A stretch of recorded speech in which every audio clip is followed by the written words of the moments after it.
Jason, you should jump on. Um, so I was watching this video with friend of the show, David Busuttil, and he is a friend of the show.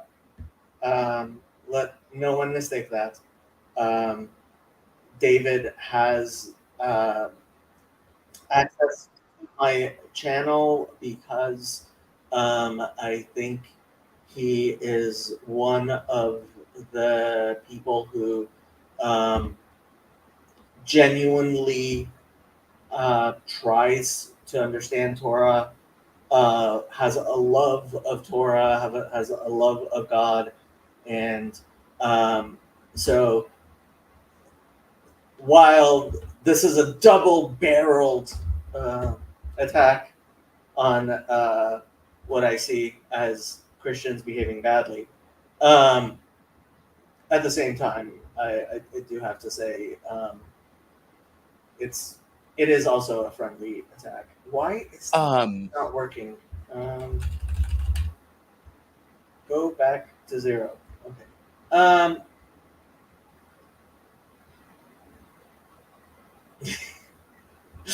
Jason is topless, so he can't come on.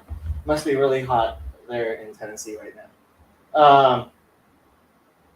Unless you and your girlfriend are driving already to Colorado.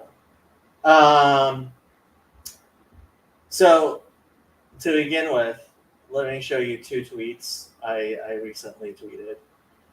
The feeling when you are a Jew listening to Christians reading your Bible with "I see Jesus, eisegesis."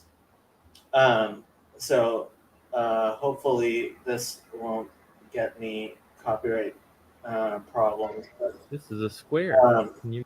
so like I've seen various uh,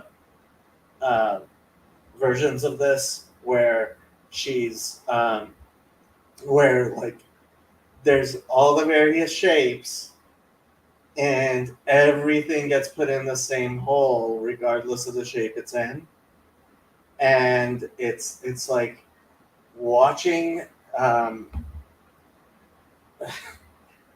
um, Sam Tiedman had um, the guy from the Bible Project, the Tim Mackey. Her, like you see her like the pain in her face, right?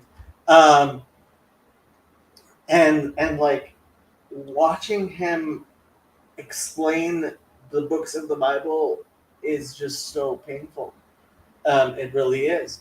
Um, and the other, I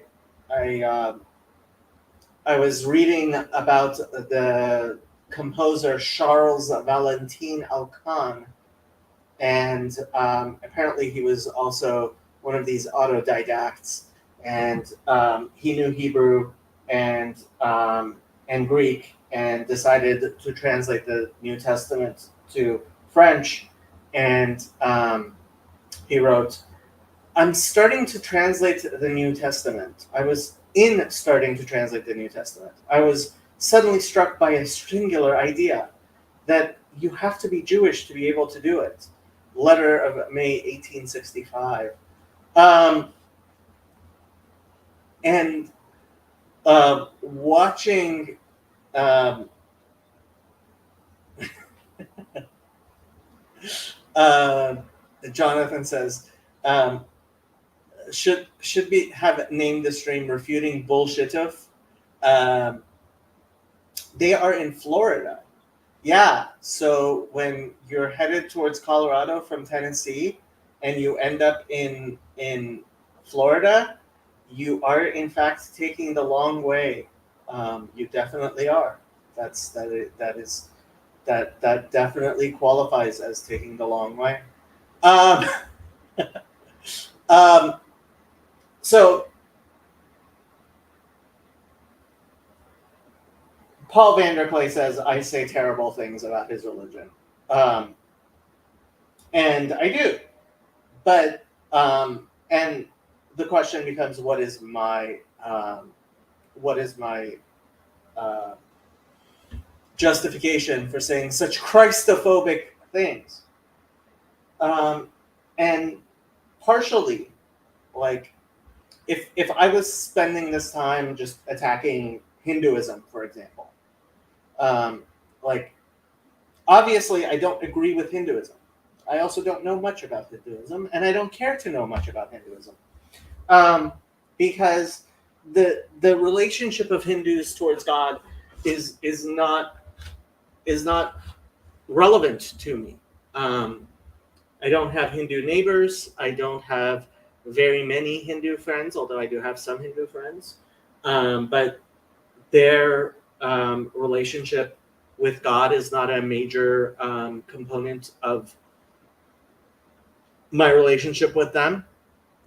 And more importantly, like, so I believe his name is Nick from Strange Theology. Seems like a lovely guy. And he was kind of bewildered by, well, Hindus have a trinity that looks somewhat like similar to the Christian one. Oh, his name is Pete. Sorry, Pete. Because Christians went over to India and they decided to make Hinduism look like it has a trinity. They like he was kind of taken aback by the response, and I mean, lots of people separately had similar responses to this, which I mean, I think you could say that Yosef kind of put it. You know, the priest is not seen as having to be perfect, perfect representative of the people in Judaism, though.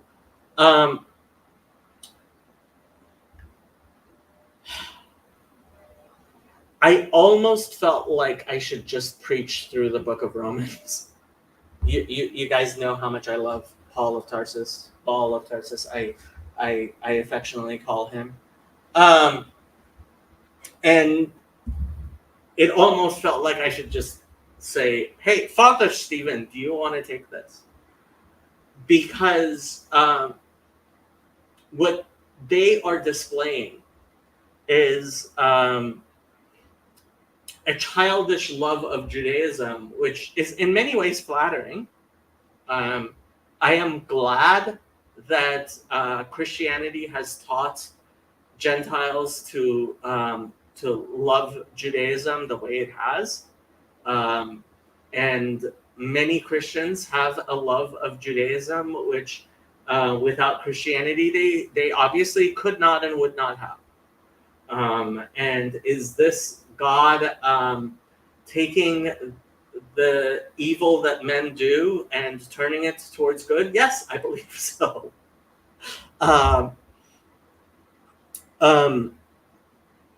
But at the same time, it becomes really hard not to notice. I always wondered why, and I still wonder, why Paul of Tarsus spends so much time talking about lest any man should boast, right? He makes it sound like boasting is the worst of sins, and it's kind of presuppositional. He doesn't explain why he thinks boasting is such a bad thing, and obviously boasting can be a bad thing, but I mean, in a sense, I think he's talking about ga'ava, about this type of pride, sin of pride, right? Which is certainly a sin. It's one of the things that the Mishnah says will destroy you. So that's not a good thing. At the same time,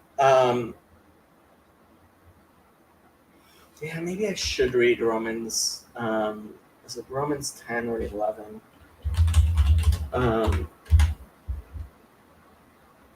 Let's stick with the King James so that we will be loved. Um,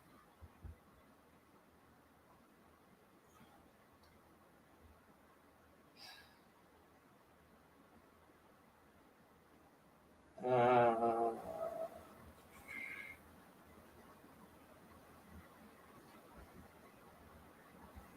um,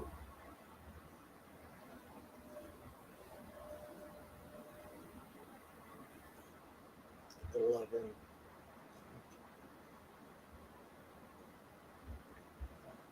Not showing this. Yes. I enjoyed Jacob's performative YouTube, however. Okay.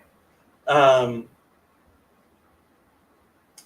Jacob is a fussy eater of the TLC winsomeness. I am not a huge fan of winsomeness. Um,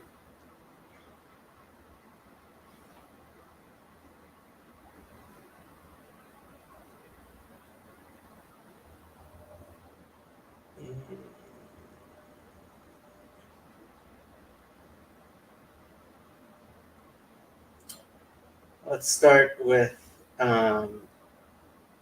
verse 11. I say then, this is Romans 11, verse 11. I say then, have they stumbled that they should fall?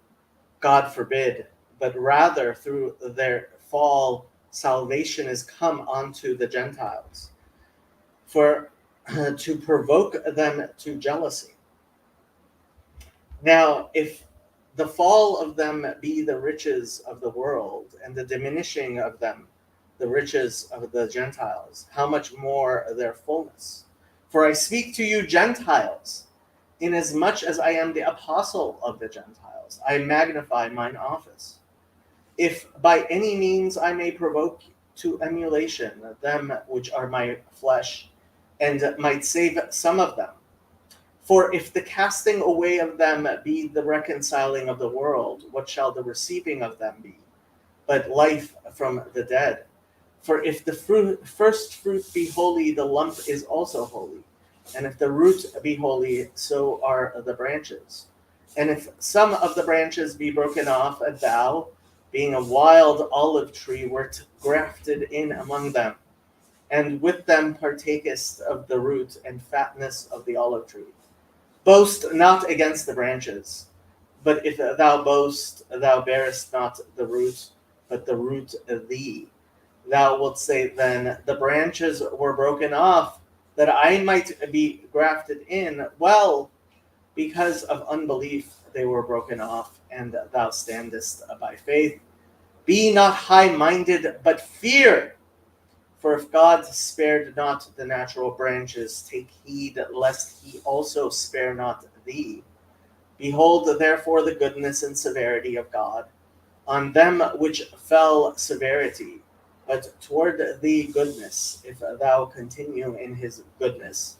Otherwise thou also shalt be cut off.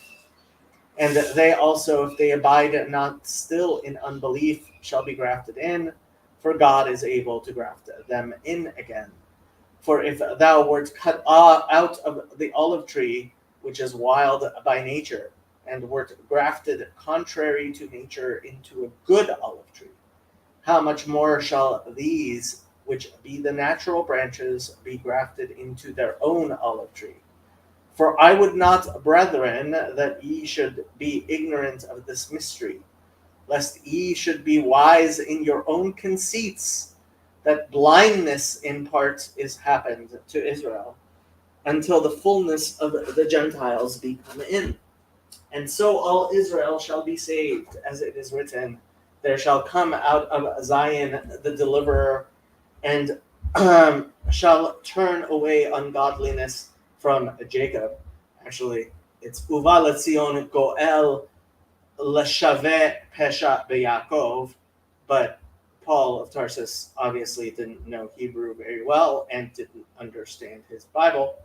For this is my covenant unto them when I shall take away their sins. As concerning the gospel, they are enemies for your sakes. But as touching the election, they are beloved for the Father's sakes. For the gifts and calling of God are without repentance. For as ye in times past have not believed God, yet have now obtained mercy through their unbelief, even so have these also now not believed, that through your mercy they also may obtain mercy. For God hath concluded. Hello, Jason. It's not connected anymore. You're not topless anymore? Hold on. I'm sorry. I'm sorry. Hello. I just got it. Uh, You can just mute me for now. I will mute you for now.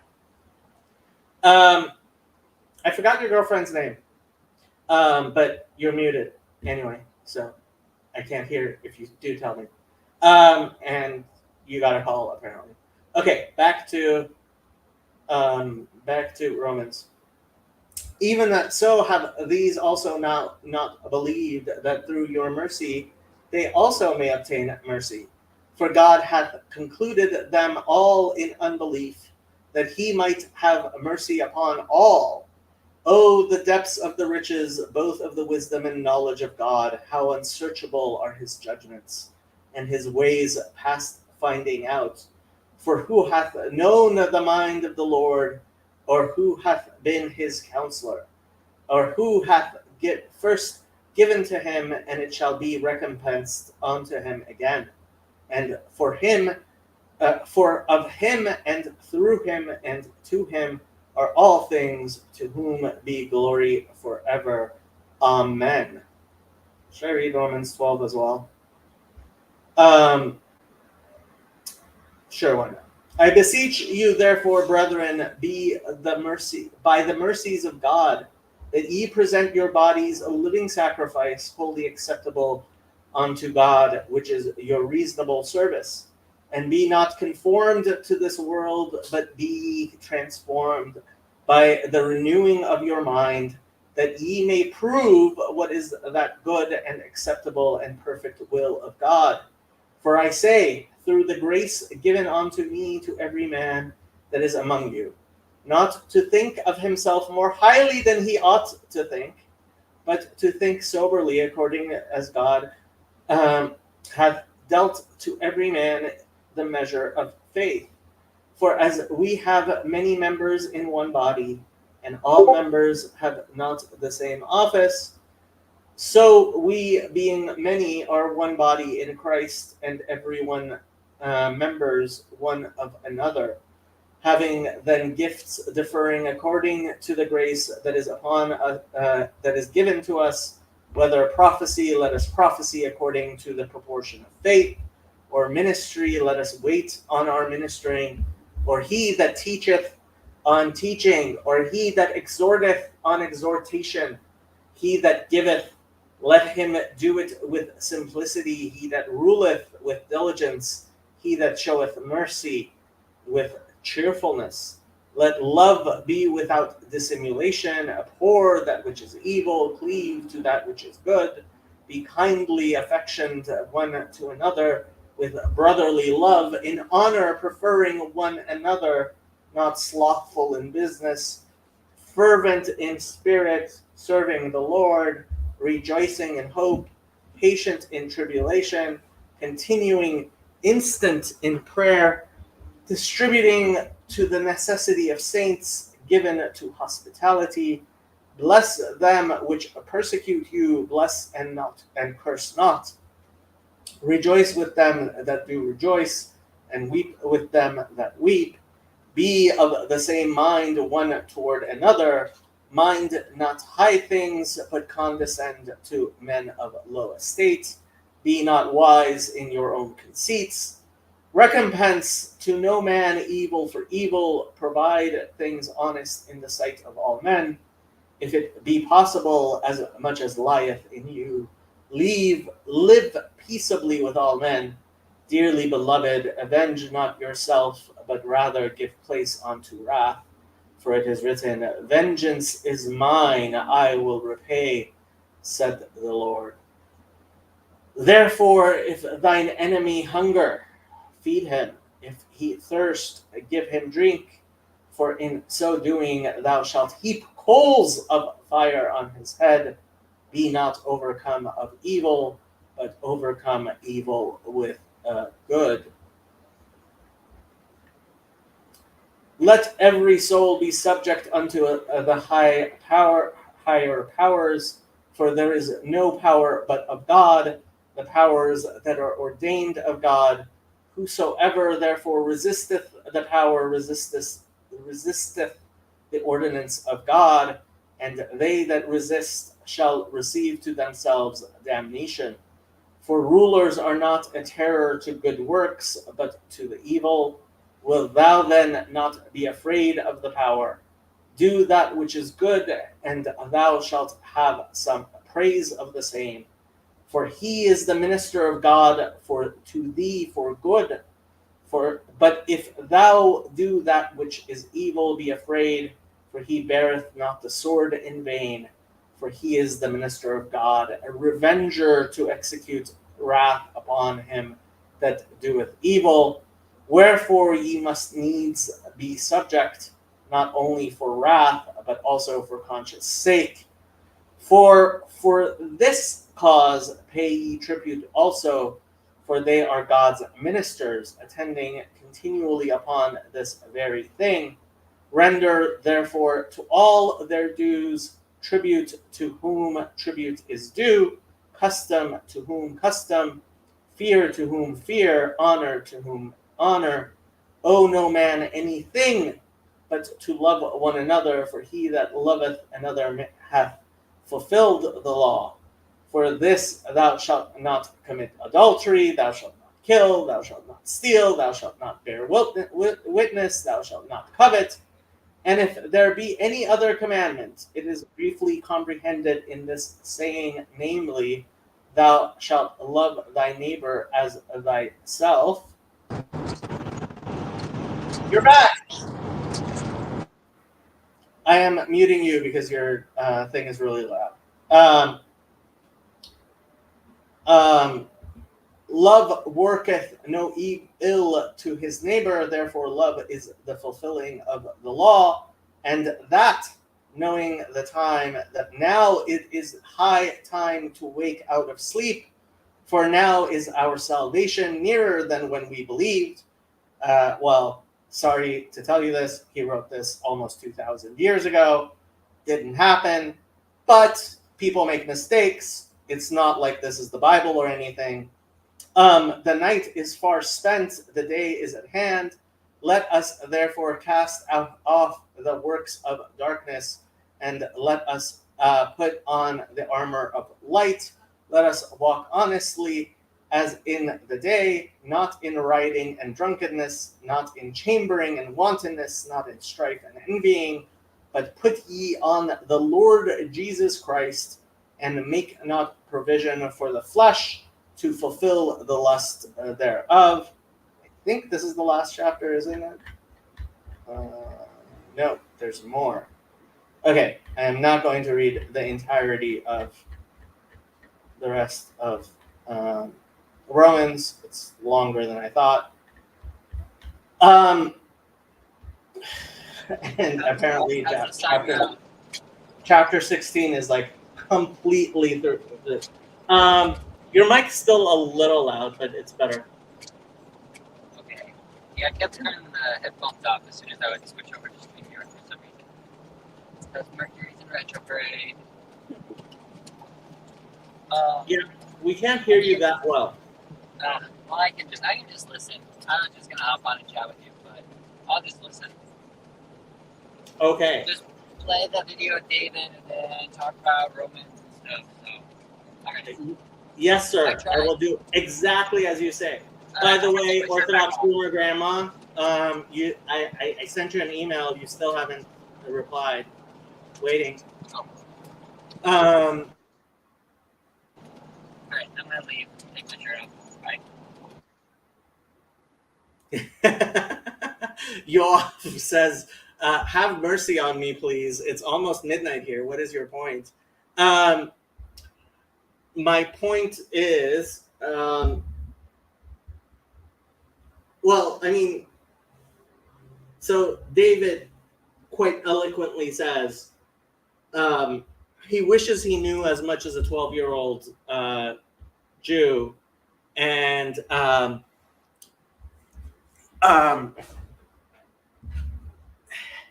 and it's the entire discussion has a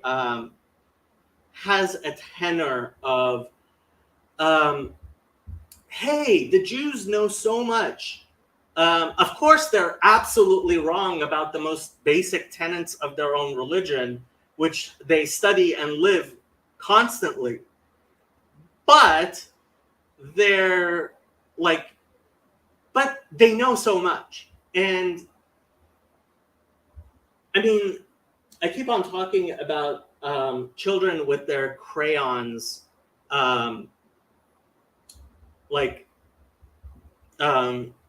scribbling all over masterpiece paintings. I guess we can watch the video, and I can comment. But it's, look, the Messiah is an important part of the Jewish faith.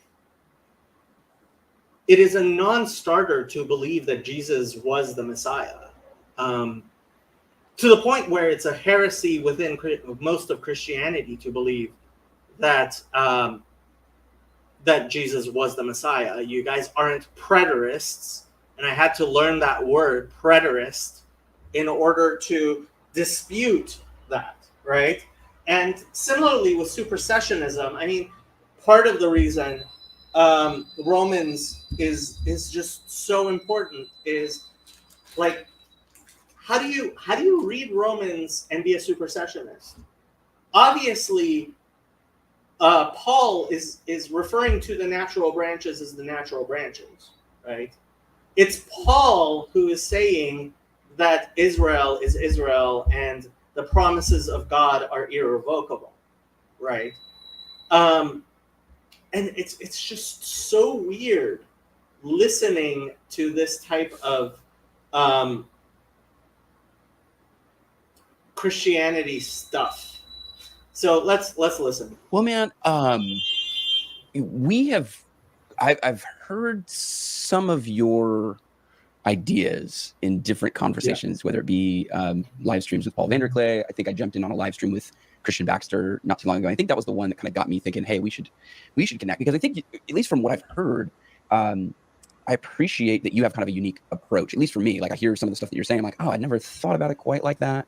I'm not sure where I land, but I'm curious to kind of know more of a little bit of your background and maybe kind of your philosophical, theological approach to all this stuff, like answering the meaning, questions of meaning in life and what have you. So maybe just kind of like a little intro. Of how you I grew up atheist Catholic, very Catholic though. Okay. When I say atheist Catholic, I think people think that means I didn't regularly go to church. We went to church every single week. I was an altar server, I was an altar boy. It was all good stuff. My dad was a hardcore atheist who believed religion was necessary to stop us all from murdering each other and of getting divorced. That's an important part to my dad's theology. I believe that I wanted to be more consistent than my dad, and so when I was in grade 6, I stopped attending church. And his father's very right on those two things. Like, yeah, there's a good thing to religion, even if you don't believe in it. Like, there's two reasonable ways of looking at it.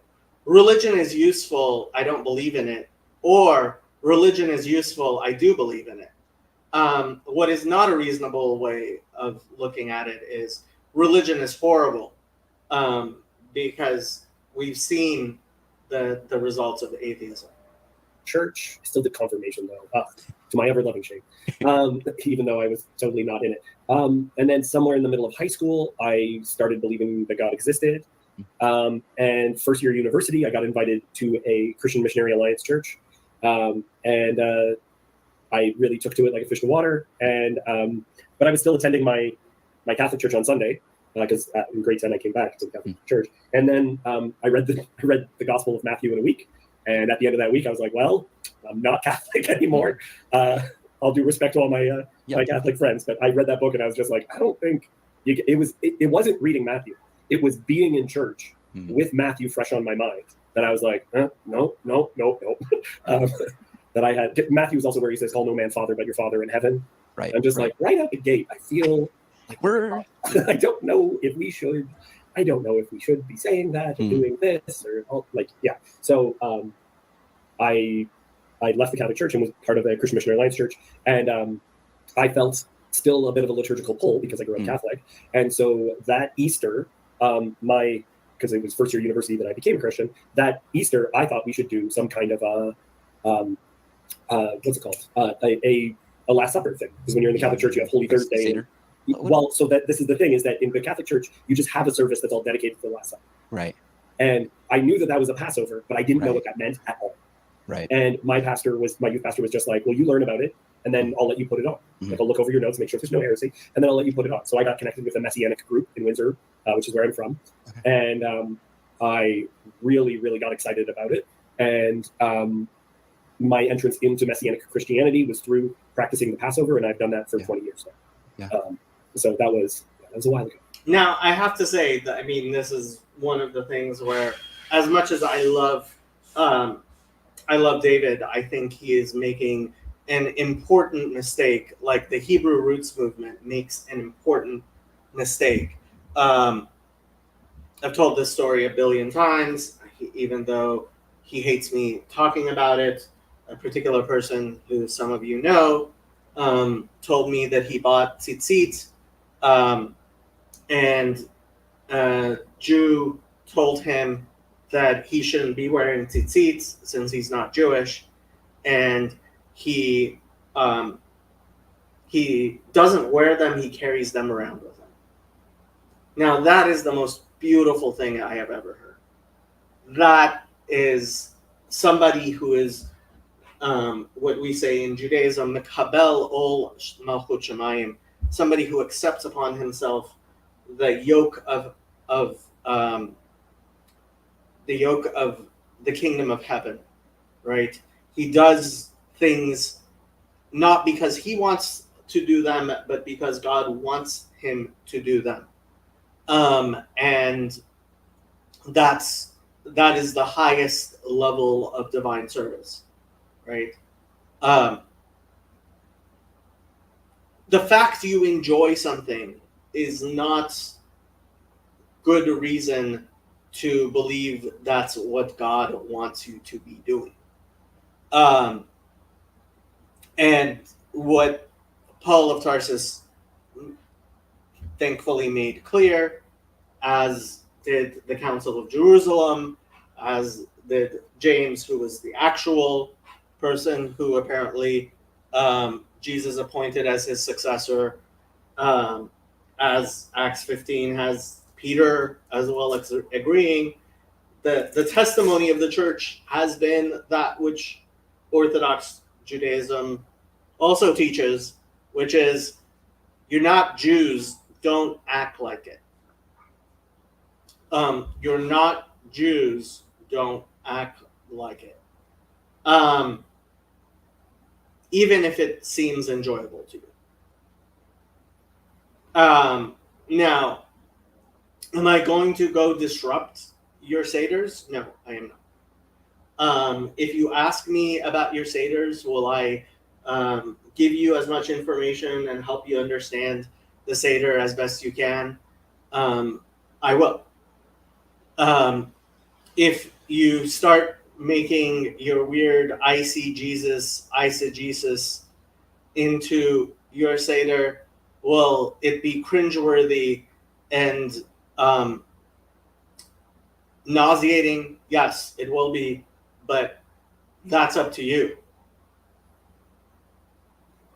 At the same time, it's just like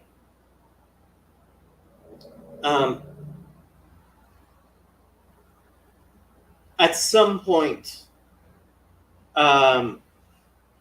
Christians are going to open up their Bible and they're going to read where Jesus says, salvation is of the Jews, for we know what we worship and you do not.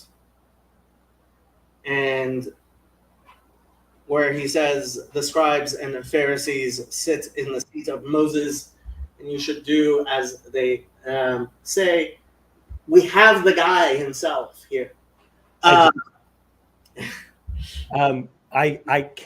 really can't stay for very long. You don't have to stay for very long. No. I wanted to say at the very beginning, I was very much like, I love David. He's a nice guy. God should forgive him all of his sins. Oh, I absolutely, I agree. Lord, forgive me, please. Yeah, truly, I believe that it's something we should all aspire to believe that we are the worst of sinners. God forgive me.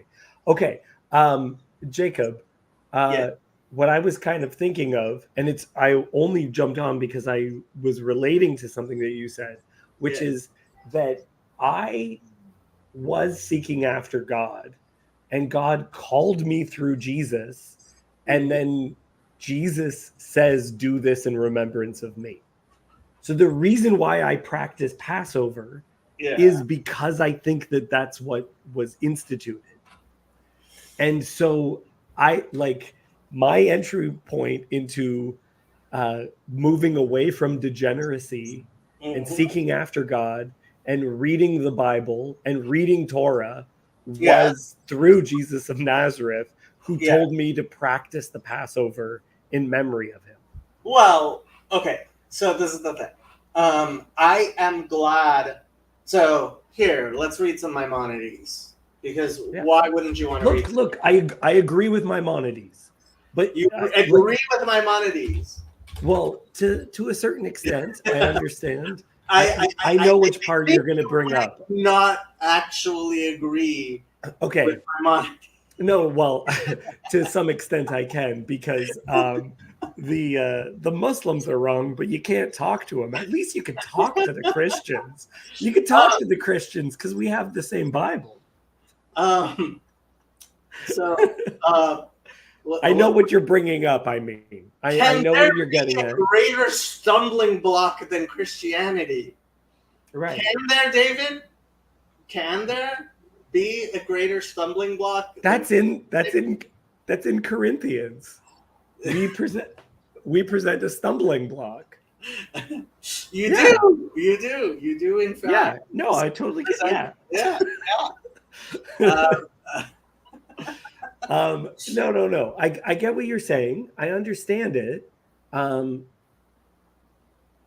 I was thinking of something recently, which is you don't like the fact that Paul, the writer of Hebrews, uses that passage where you say, look, you still have to teach your neighbor. So Jesus wasn't the Messiah, right? Right. Well, I mean, that's one of the many places. I mean, I refer to Hebrews as that theological crime scene. Yeah. So, I mean, it's not just a few things. It's like, right. But okay, like in this video, right? You're like, yeah, like I'm trying to know as much as a Jewish 12-year-old, right? Yeah. And then I'm in a church and there's this guy with all these PhDs and he knows less than I do, right? And it's like, why can't you see the trajectory of that? Right. Well, so here's one of the things that I would also say, though, Jacob, is that when you look at the Old Testament, what is would it be completely out of character for Israel to completely reject its Messiah and to have no idea? Does that seem yes, David, that would be completely out of character with how Israel is portrayed throughout the Hebrew, the Old Testament or the Hebrew Bible. You're reading with a very particular point of view. Yeah, But- I'm okay. I'm okay with that. But that's not how you're supposed to approach the Bible. It's not. It shouldn't be eisegesis. It should be exegesis, right? I understand. You should try to read the Bible and understand what it says, as opposed to try to read the Bible and confirm what you already believe. I agree. Okay. I love you. My wife is looking at me telling me we have to go. This is why I said I wasn't going to go, but then she took a nap, so I was able to talk to you for 5 minutes. Have fun. I love you, my friend. I love you too. Have a good time. I look forward to examining the cause of death. Goodbye. Okay.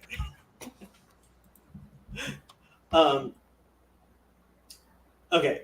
So, I mean, should we bother reading Maimonides, or should we go back to the video, or should we?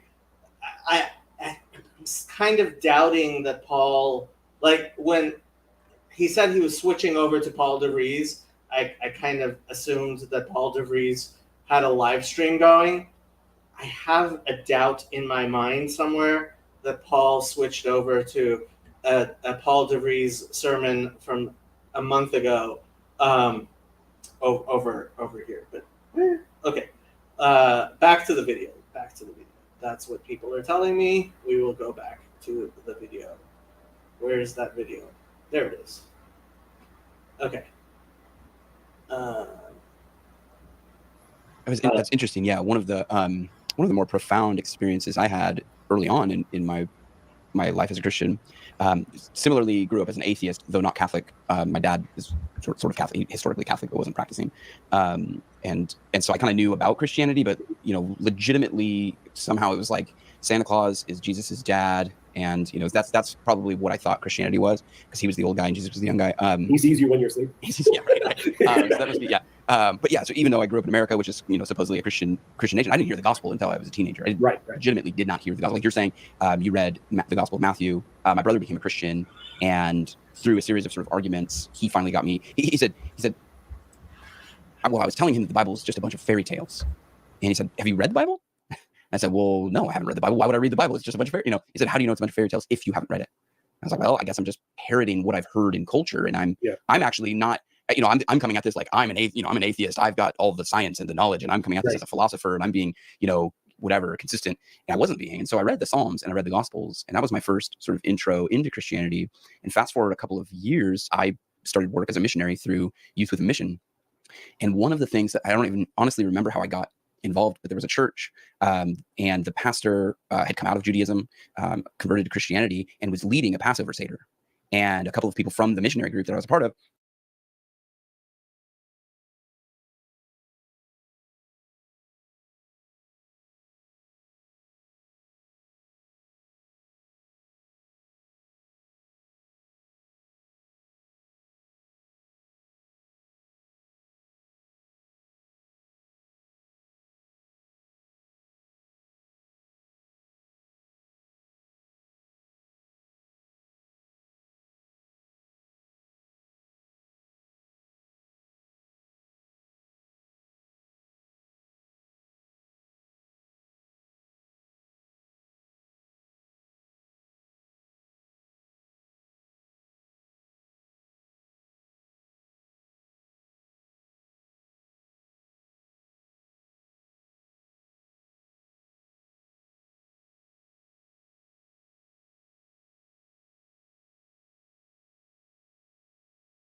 I am on mute. Yeah, who would have thought, huh? Sorry. Maybe that's a good thing. Um,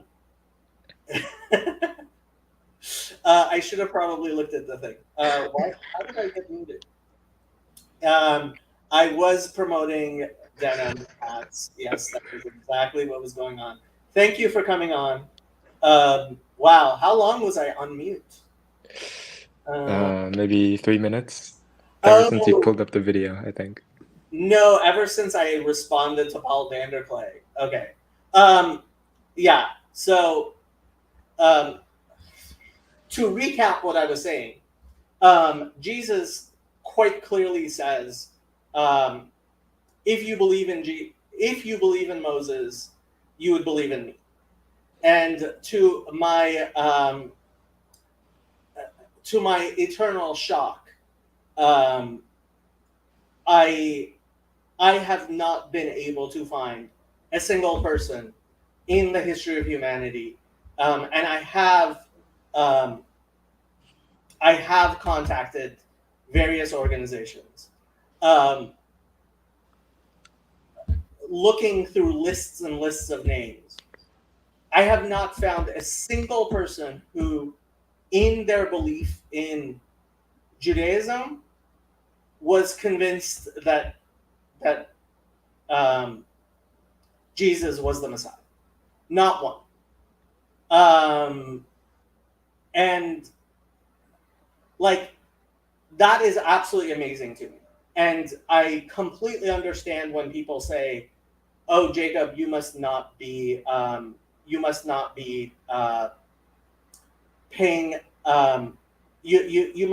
be being fair, looking honestly," because it's hard for me to believe, right? Like a Jew who believes in Judaism, through that being convinced that Jesus is the Messiah, should be something that has happened. There are millions of Jews, obviously. But why it has not happened, I think, is absolutely amazing. They'd cease to be Jews if they did. Nice rhetoric, though. Grim, like, okay, but find me somebody who did that. Somebody who ceased to be Jewish because he believed in Jesus. I have. I'll tell the story from Rabbi Skobach again. He was called by ducks like bread. Yes, they do. They do.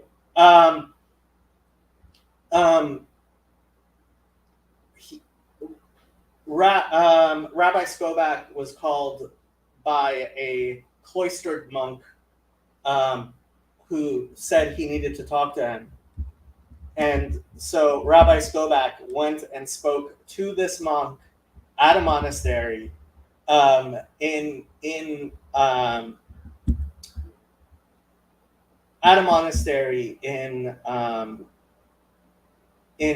Canada, in Toronto.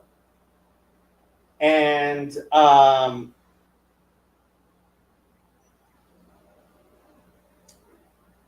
the monk said, I want to convert to Judaism. And Rabbi Skobach was like, why? And he said that part of the discipline of that monastery was that every day they would recite the entire book of Psalms. And the longest chapter of the book of Psalms is Psalm 119. And every day he read that eightfold acrostic. And it talks about how great God's law is, which caused him to decide that he wants to keep the law. that's the type of guidance that I expect from God for honest seeking. And it's the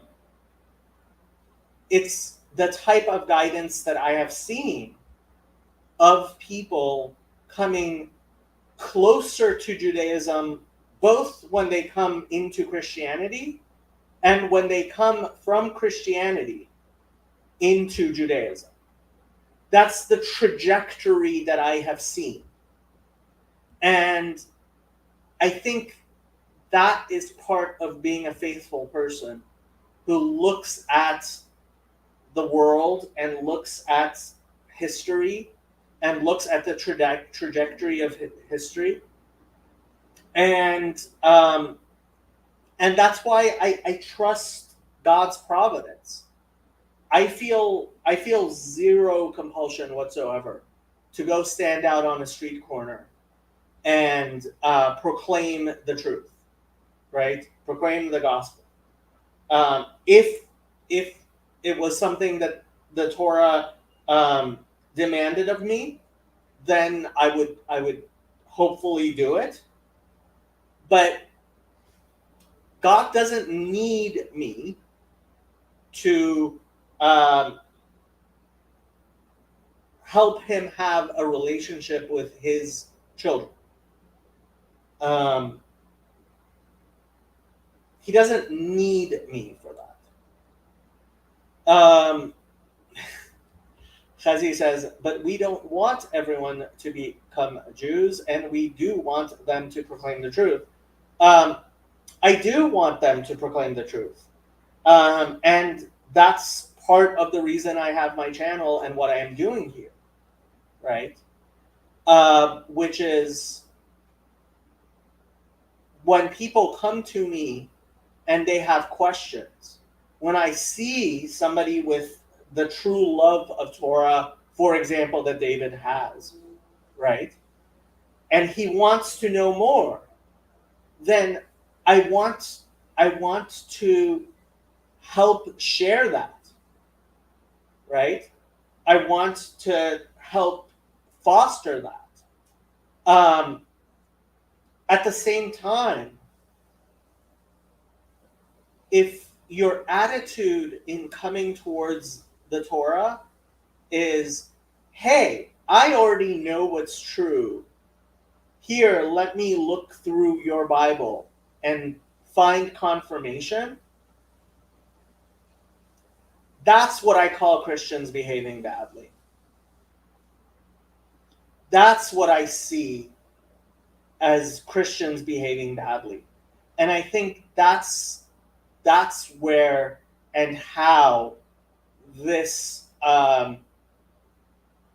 this discussion between Pete and David became weird and really offensive. Adam says, is the fact that conversion to Judaism is hard because of being sure that the soul has changed? No, it's actually beyond that. Conversion to Judaism is a recognition that your soul was always Jewish. That's generally the Orthodox view, right? That you were meant to be a Jew. Not that. So 1 Corinthians 12, and again, we just read in Romans, each person is given the gift that they are given. And I will die on this hill. We believe there is a qualitative difference between the soul of a Jew and a Gentile in Judaism. That is offensive. That is a stumbling block to the Gentile, and lunacy to the Gentile, and a stumbling block to the Jew.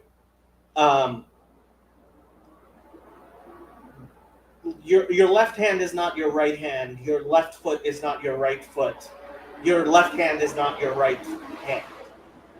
We believe that Israel has a particular and different mission in the world, just as each human being has a different mission in the world, right? Chezi, for example, is a Levite, and I am not. He has the distinct honor of washing the hands of the Kohanim during the synagogue services, which is something that I am not privileged to be able to do. And growing up, I wanted to be a Levite. I did. I also wanted to be a Cohen, but I also wanted to be a Levite. And I would have loved to have that privilege. But it's not about the privileges that we want to have.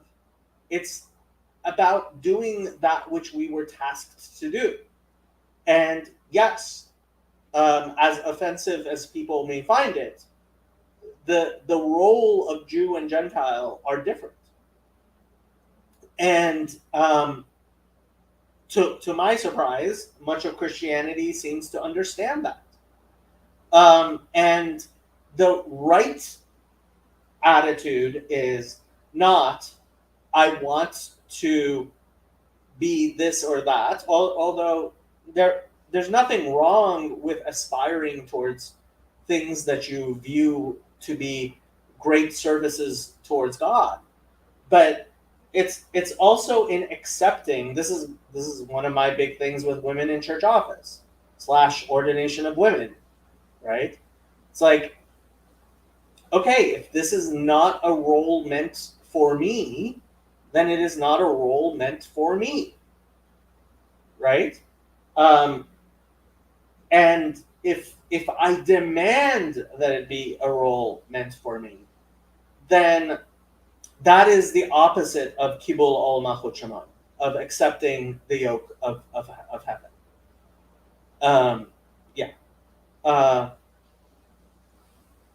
Keep on going. Andrew, did you have anything you wanted to say? Nope. Let's keep on going then. Where was there it is.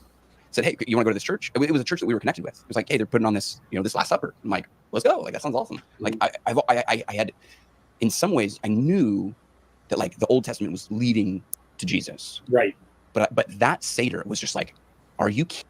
I knew it. And then I went to a bunch of Christians rewriting the Seder in order to make it all about Jesus. And it was like, are you kidding me? All my priors were confirmed. Kidding me? Yeah. It's all about Jesus. Like, it's all about Jesus. Should I play that video of like every single block going in the same thing again? It's I see Jesus. Eisegesis. Like, and I forget exactly what it was, but it was just like he kept going through the parts of the Seder, and it was like, yeah, this is pointing to the Messiah, this is pointing to the Messiah, and I was like, gosh, it was just anyway, it was fascinating. So we sort of have similar. Yeah, no, and that becomes the way that I read Scripture, is seeing it as one story. I believe that most Protestants, whether they realize it or not, have in their head, or I'd say most Christians, Catholics and Orthodox included, have an idea that something basically goes wrong that was not planned for, and God has to start something completely new. Right. And it's very unfortunate that he wasted all that time, right? All those rules that no one is ever going to be commanded to ever follow again. Right. The whole Old Testament that we're ignoring. Yeah. He gives them feasts to understand the relationship between himself and humanity. But that's all gone now. There's nothing that can be learned from those things. Okay. As a Christian who reads your Christian Bible, do you not see that that you're reenacting the fight within Christianity from 2,000 years ago, the Judaizers? Like, that's the funny thing about the Hebrew roots movement and this whole thing. It's like, this is the story of your own Bible. This is Acts. This is like the letters of Paul. This is what the early Christian church fought with. And what they could not accept is, if you want to be grafted into Israel,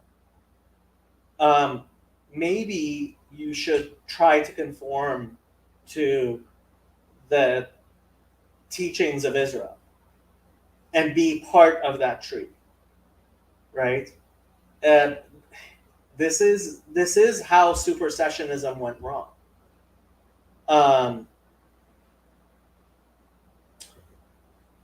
What does A Wire Around Manhattan teach about the desires of an ineffable God?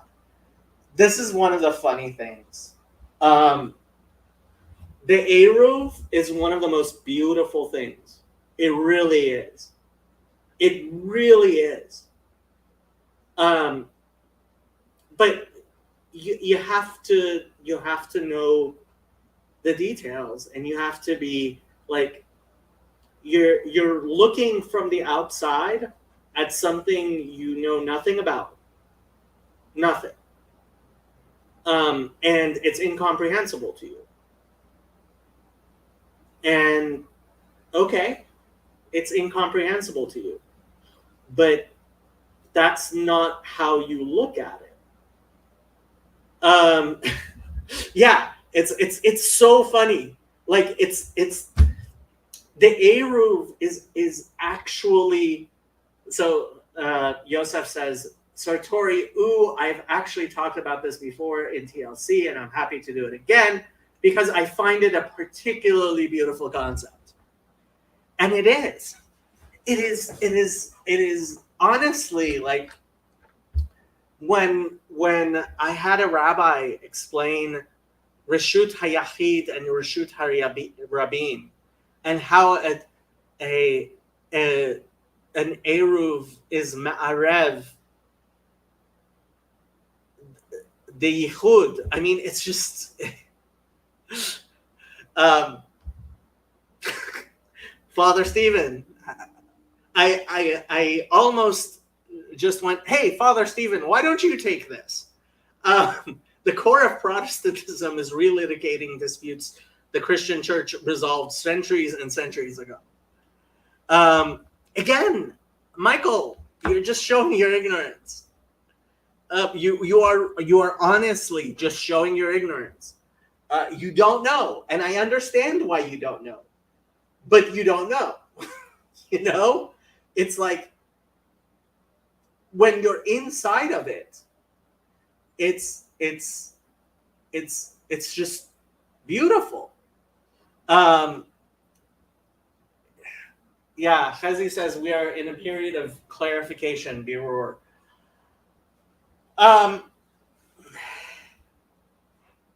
Yeah, I don't know. It's just like, I'm sorry, you don't get it. You don't know. Father says, I'd jump on, but I'm leaving to go lead a bunch of Koyam and Torah study. If you're streaming again tonight, I'll jump on.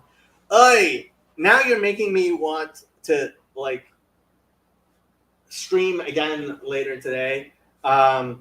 School doesn't start until Monday. I have vacation this week. Yeah, I almost don't know what to say. Michael, I hear what you are asking me about it next time we're live. Yeah, I mean, it's like, okay, I explained to you about the Eruv, right? And then you have a question about something else, which if it comes from a point of, I don't get it, right? Of genuine interest and inquiry, that's one thing. If it comes from, hey, I'm going to prove to you Judaism is wrong, and like again, when David talks about like, no, it's not a genetic fallacy at all. It's not. it's not that I don't believe he couldn't understand it if he spent the time trying to understand it. Yosef has explained it. In fact, I've probably explained it. And if you give me half an hour, I'll explain it. It's kind of like when people ask me about Metzitza, right? So this is famous. All the anti-Semites have heard of Metzitza, Bepet.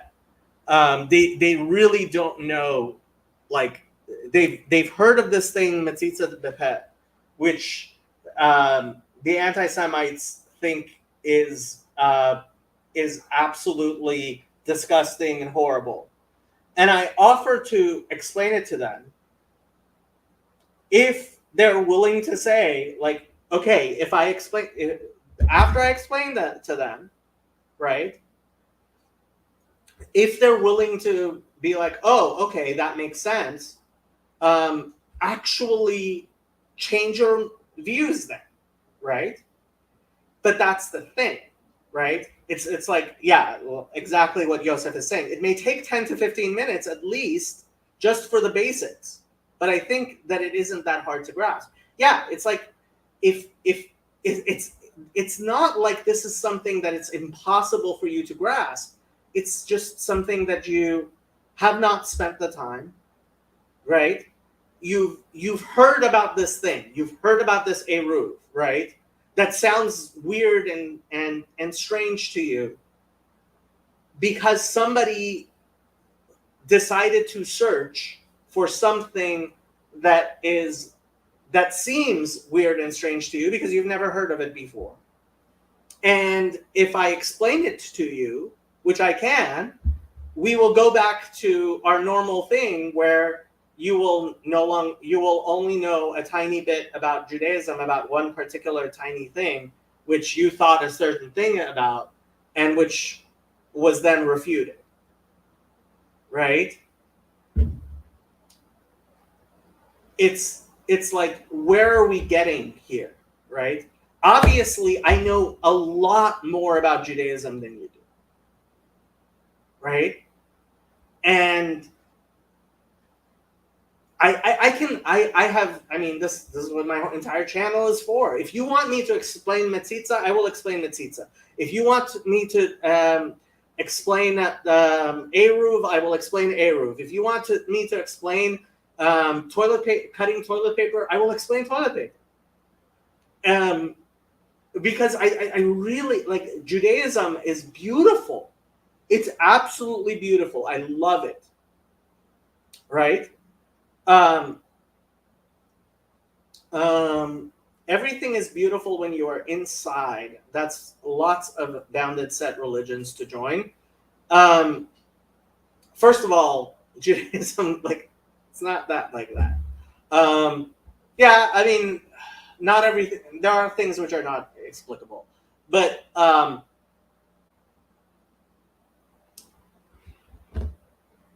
look, if you're not interested in Judaism, like, I'm not going to be knocking on your door.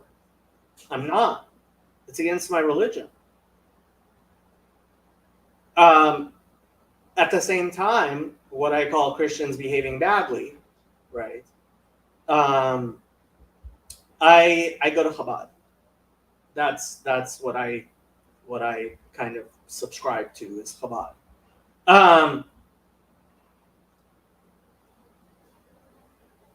Like, what I call Christians behaving badly is when Christians want to know about Judaism and they come and recognize that they don't know much about Judaism.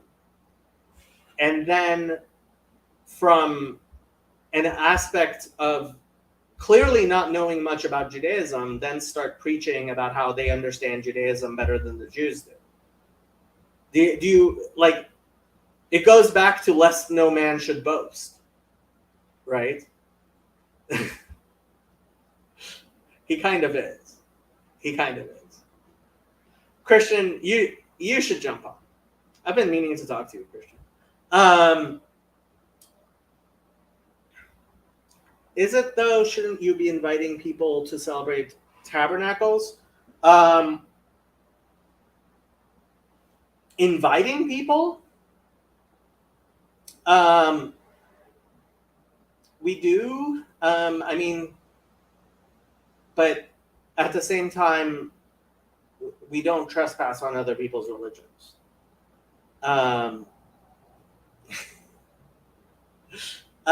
Would you call this appropriation? So I find the idea of appropriation sometimes weird.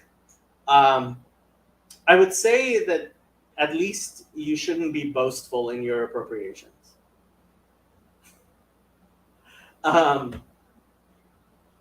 Yeah. Should we continue this? Let's continue this, and at least until he gets to the 12-year-old. Right. That's all in the past. It's all on the dung heap.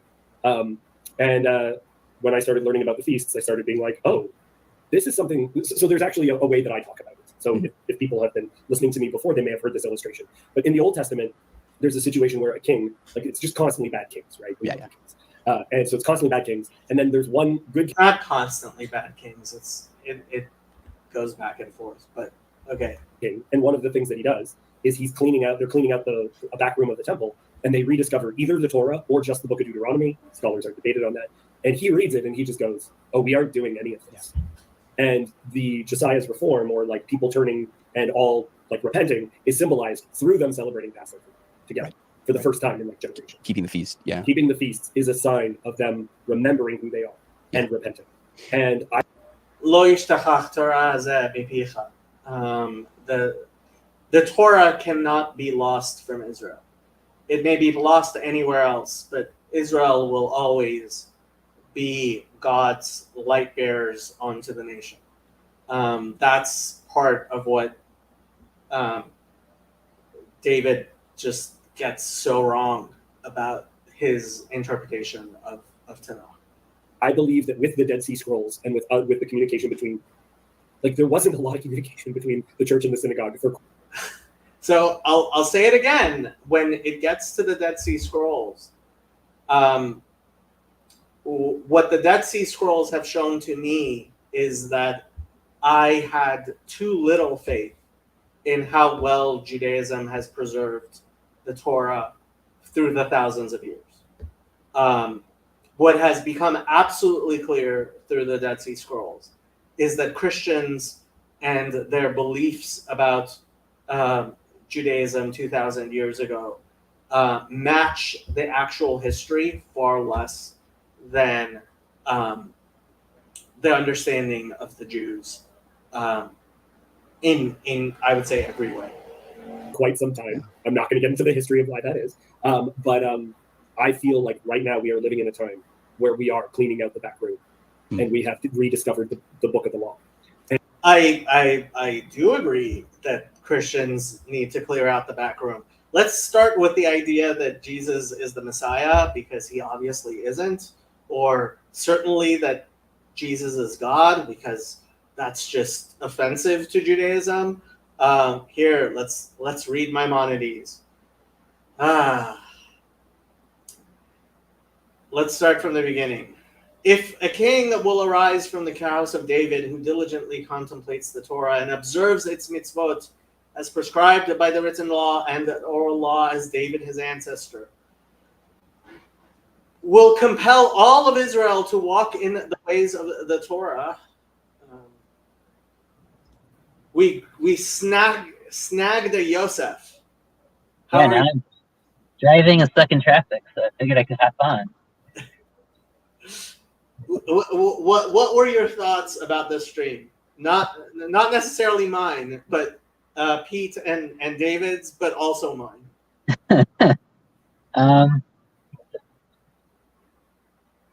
So Pete and David's, I had lots of comments on. I told you before this started. And you saw at least one of my comments, or you brought it up on in the stream. Yeah, I mean, I think there's some interesting challenges with it, right? Because in some ways, it's a little knowledge can not do more harm, but a little knowledge can kind of cause its own set of stumbling blocks without like being more contextualized and heavy.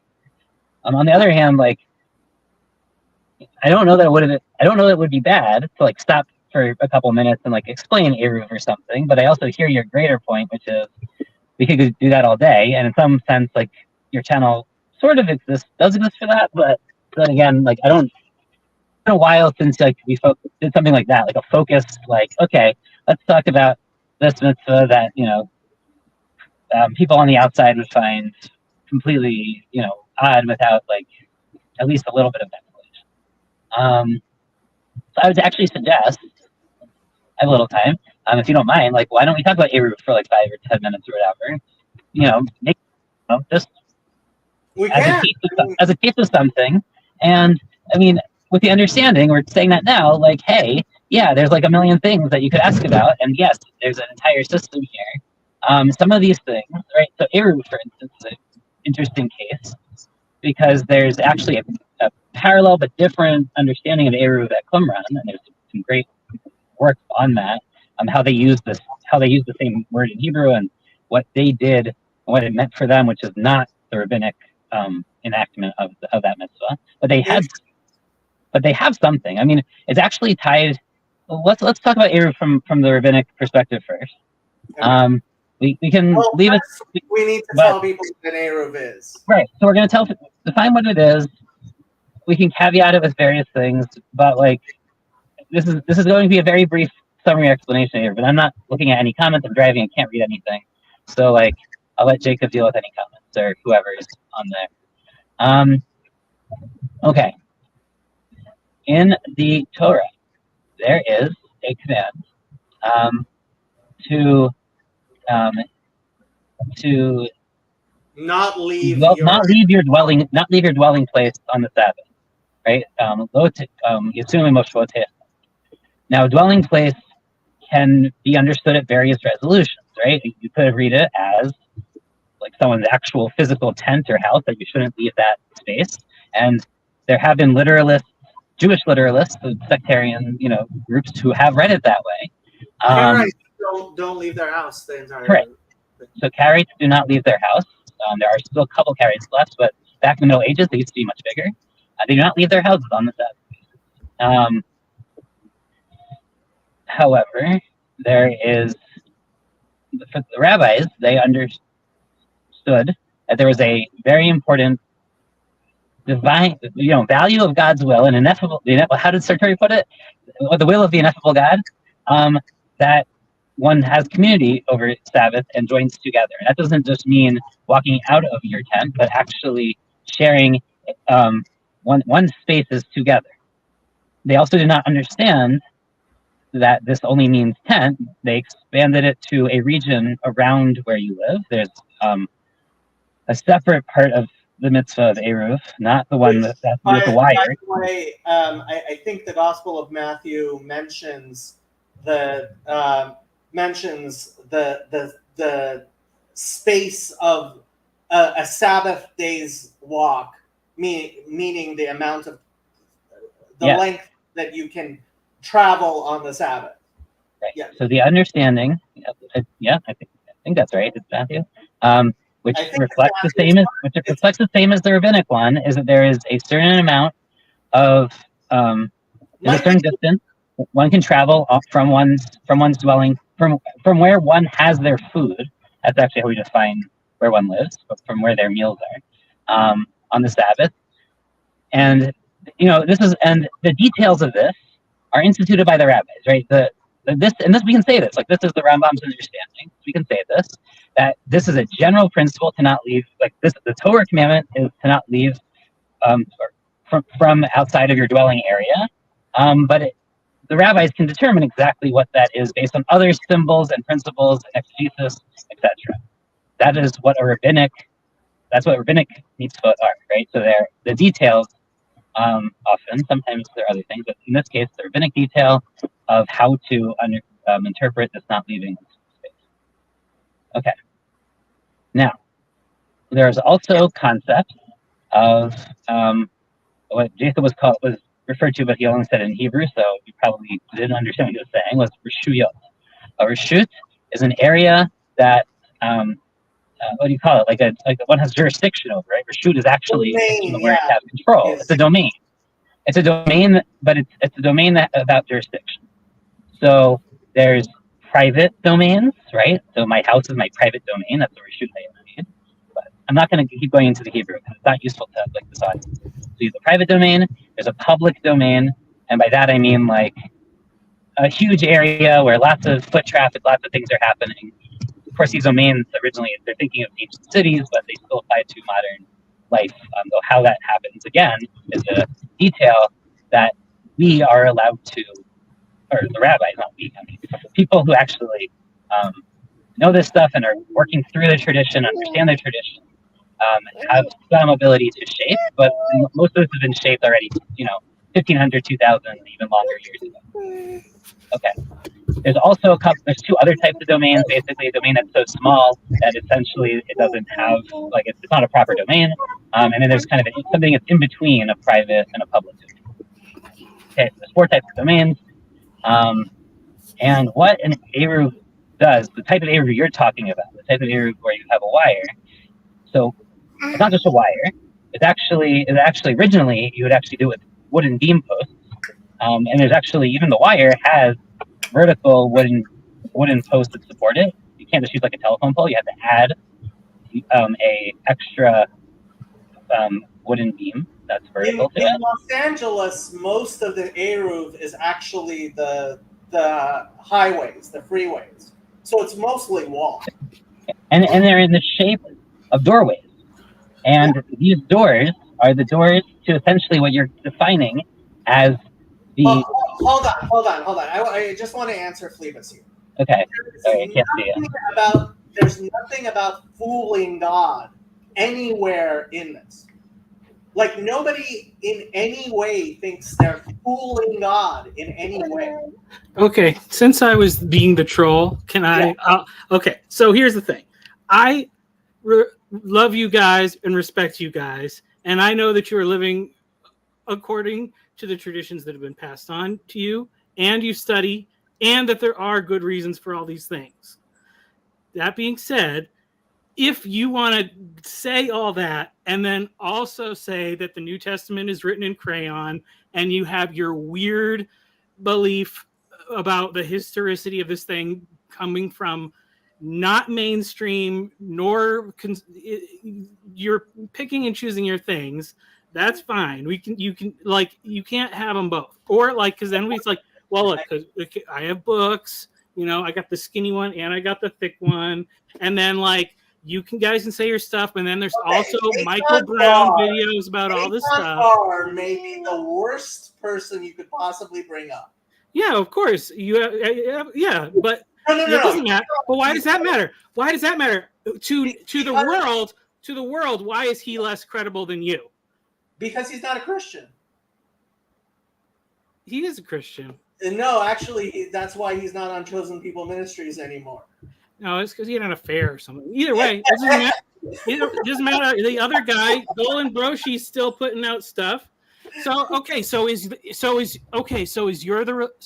our religion, if you have an affair, right, that's a mistake that you make. It doesn't invalidate everything about what your brain, produces. No, but it was very clear. It was very obvious to me that something like that would happen with Eitan Bar, because when I look at his works, I see how dishonest and incredible, as in not something you could believe, his explanations of Judaism are. I could tell from listening to him that he was a liar, and he proved himself to be a liar. And that's the difference, Michael. Like, we've hit this note several times, especially with translations, right? So, like, you say, well, I have my translations, you have your translations, as if they're equivalent. My translations are actual translations, whereas yours are lies. My books are actual things with actual truths in them, whereas you're relying on things which I can show you to be lies. Well, I spent the whole day listening to a channel where this lady was grew up in the Mormon church, and now she's a Christian. And unlike most of the, it's funny because as I'm listening, and then I get a notification of like Mike Winger that Mormons aren't Christians. But then she's taking the Book of Mormon and she's saying, "Look, guys, the Mormon Church isn't doing what they're saying. Like, because this actually teaches against polygamy, and it actually teaches all these things." And she's saying, even though Joseph Smith is shady, like, nothing is all lies. So there's truth in the lies. So, Yeah. so I'll admit that. No, I'm not saying that everything Eitan Bar ever said in his life was a lie. Well, what I can tell you is that comparing his debunking of rabbinic Judaism, which he will say things that he knows better than, right, is like, there is truth in the world, Michael. There's actually truth in the world, right? Like, either Jesus is the Messiah of Israel or he's not. Like, one of those two things are true, right? And it is our job, to the best of our ability, and I understand if someone doesn't get it, that, like, it's obvious Jesus is not the Messiah, right? Like, I understand why someone would be that mistaken, but you have to be willing to actually be like, no. I live in a world where someone who's mistaken has a worse understanding of the world and the truth and how to live life than somebody who's not mistaken. And that there is such a thing as some people are more mistaken than others, even though we all make mistakes and everyone has some truth. Like, how postmodernist are we going to get, Michael? Well, I think we have to go all, I mean, there's something to it. I mean, or, we have to take into account just as much all the truth that a person is not exposed to. So that's what I'm saying. You're not using equal weights and measures. If you're wanting to uphold everything I don't think that you give the arguments for the reliability of the transmission of the text of the New Testament and all those things the credence that they deserve. So if I am not using equal weights and measures, which is a possibility because as a human being I am not perfect, that is my mistake, and that is something that I hope I am not doing. And when people point out that things like, yes, I listen to people tell me that I'm not using equal weights and measures, and generally I think they're just plain wrong. And when I find that I haven't been fair, I try to be more fair. Now, what I will say is, look, when I look at the New Testament, right, the Gospel, I don't see texts I in any way can give credence to as inspired divine text. That's just not, I can't give that credence to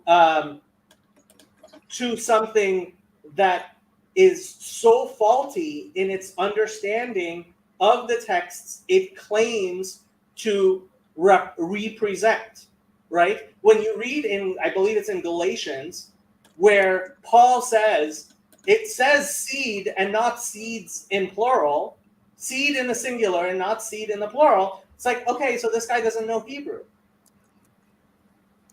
And like, when you see that, you downgrade this as scripture. How is that not equal weights and measures? I mean, there are answers for the things you're saying. So like this is the thing. Are we going to argue every particular point? Is that the discussion that we're going to have? Like, because then I would just say, I am way more convinced by the stuff that Michael Brown says than most of what you say. I like you. I have a relationship with you. I like Joseph. He's much kinder than you are in general. So, you know, so, I mean, but like, you know, it's just interesting because in the way I see it, okay, here's the fundamental thing. This thing that like some mistake happened at the beginning of Christianity and like it was a different thing that was closer to Judaism. And then it all got like sent off the rails or something because of Paul. Like, if that's either it's not that big of a deal that this happened because God didn't do any miraculous intervention, or it's true, you know, or there's something that maybe you're missing in there, you know, because it's like, because I look at like this thing of like the Mormon Church and like, and I'm in the odd position of seeing that unlike most evangelicals that just want to say it's all lies, it seems like it is doing something genuine, and over a period of time they are refining their beliefs and getting closer to the truth. And so like the Book of Mormon, and especially the stuff that you know was written after that, is fading away. The New Testament's still been here for 2,000 years, so it has stood a test of time. Let's talk about that though. So I think this gets into an important point, because I think there's Jacob. There are two parts to his critique, I think, right? And to your point, right? I think there's two parts. There's the part where we can say like, hey, there are bad faith actors who are taking, and you made the same point, right? You pick and choose evidence to support a particular worldview, and you're not just letting the evidence speak for itself. Now, there's a challenge with that because, of course, evidence that speaks for itself depends on what's survived, and what's survived is often a factor of geography, right? So, like arid climates, stuff like that, persecution or lack of persecution. You know, we can talk about why there's like we can talk about why like there's almost no manuscripts of the Mishnah or Talmud from before the year 1000, or Jewish manuscripts of the Bible even, Hebrew ones, because a lot of things got destroyed, and sometimes that was on purpose and sometimes not. But right, there's a bias in archaeology towards certain types of proof, right? So even when we say we need evidence and data points, and I believe it, I'm an engineer, I'm a scientist, I get the evidence argument. So there's like the bad faith issue, but there's also like non-bad faith, but understanding there's biases and what's survived. And then there's, on top of that, kind of this bigger debate over what you're saying now, right? About was there this mistake and doesn't matter. And look, I think, and this gets to what Jacob was trying to do with David. David already knew the Maimonides, and you've heard it from Jacob before too, but I think it's similar to what the point you're making on Mormonism. Like, we all believe God controls the world, right? We're all theists here. God controls the world.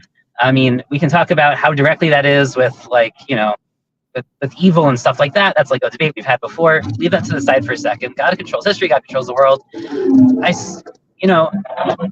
I do think at some level that like God allowed Christianity to happen. I have to think that. I can't, right? Like God allowed Paul to happen. God allowed Paul to believe that he had a revelation, whether it's true or not. And in fact, we have examples for the same thing happening to Cyrus and Nebuchadnezzar, where they think they're talking to their gods, but the text of the Tanakh says, actually, that was me. They misunderstood me. They ascribed things not correctly to the God of Israel, but at the same time, and this was fascinating because we see this. The text says this, but also archaeologically we know this. Like, if you look at the Cyrus cylinder and how he describes his understanding of allowing people to go back to their homelands and letting the exiles go back and rebuilding their temples, it's very, very similar language. In fact, it seems that the book of, the end of the book of Isaiah in 40 through 60, where it talks about this, it talks about it was me that allowed Cyrus to do this, and it uses the same language as if that Cyrus uses on the cylinder that his God told him and did for him, except God is like that. Isaiah is saying, or the author of Second Isaiah, whatever you want to believe, that author is saying, hey, that was the God of Israel, God, and that God works in those ways. So that's really complicated, right? Because if we say, hey, God allowed, I'm not saying God, that Paul was a prophet and God gave him a prophecy. I am saying that minimally, I'm making a much more minimal claim.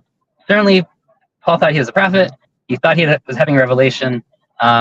Whether that's true or not, God allowed it to happen in history that has affected all of us. That's the same thing with Joseph Smith, right? That's what you're saying. The same thing, like there are things, there are fruit, there are things that have happened in history that are good things. And those things, as you know, are and those the Mormon church is changing, and you're saying it's coming back to the, things are falling away and coming back. Well, Maimonides made that same argument about Islam and Christianity 800 years ago, that over time, things are falling away from those traditions, and they will, eventually not come to necessarily Judaism, right?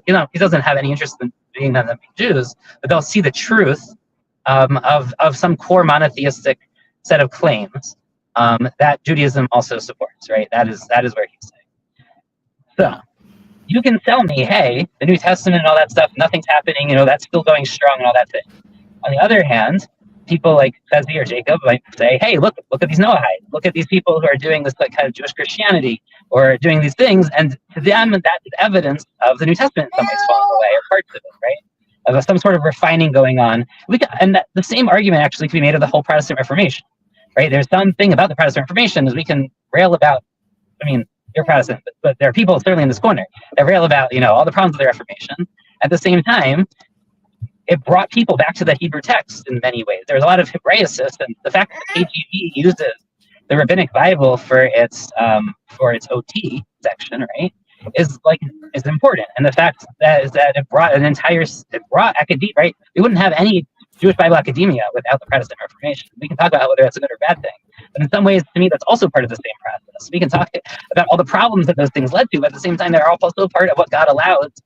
And even for, I don't know, Father Stephen's not on anymore, but like even for our Eastern Orthodox and our brothers here, like in some sense, I do believe that God also guides the Eastern Orthodox Church. I don't call it the Holy Spirit in a personalized hypostasis sense, but God allows that to develop in a certain way too, right? Like that is, I'm not challenging a claim at some level. Now I'm going to say, you can say there's like the lies and the truth and the lies, and all those things are mixed together, and everything's being refined over time. But you're right.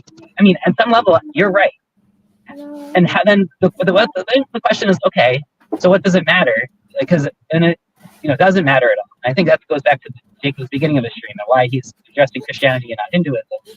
And I think there's something unique because Christianity claims, hey, we're built on Judaism, and a lot of Christians take some sort of an originalist stance. They want to understand their Bible in context, or they want to, but a lot of the stuff that they then say about it is based on just on the bad faith stuff. This is the Christians behaving badly.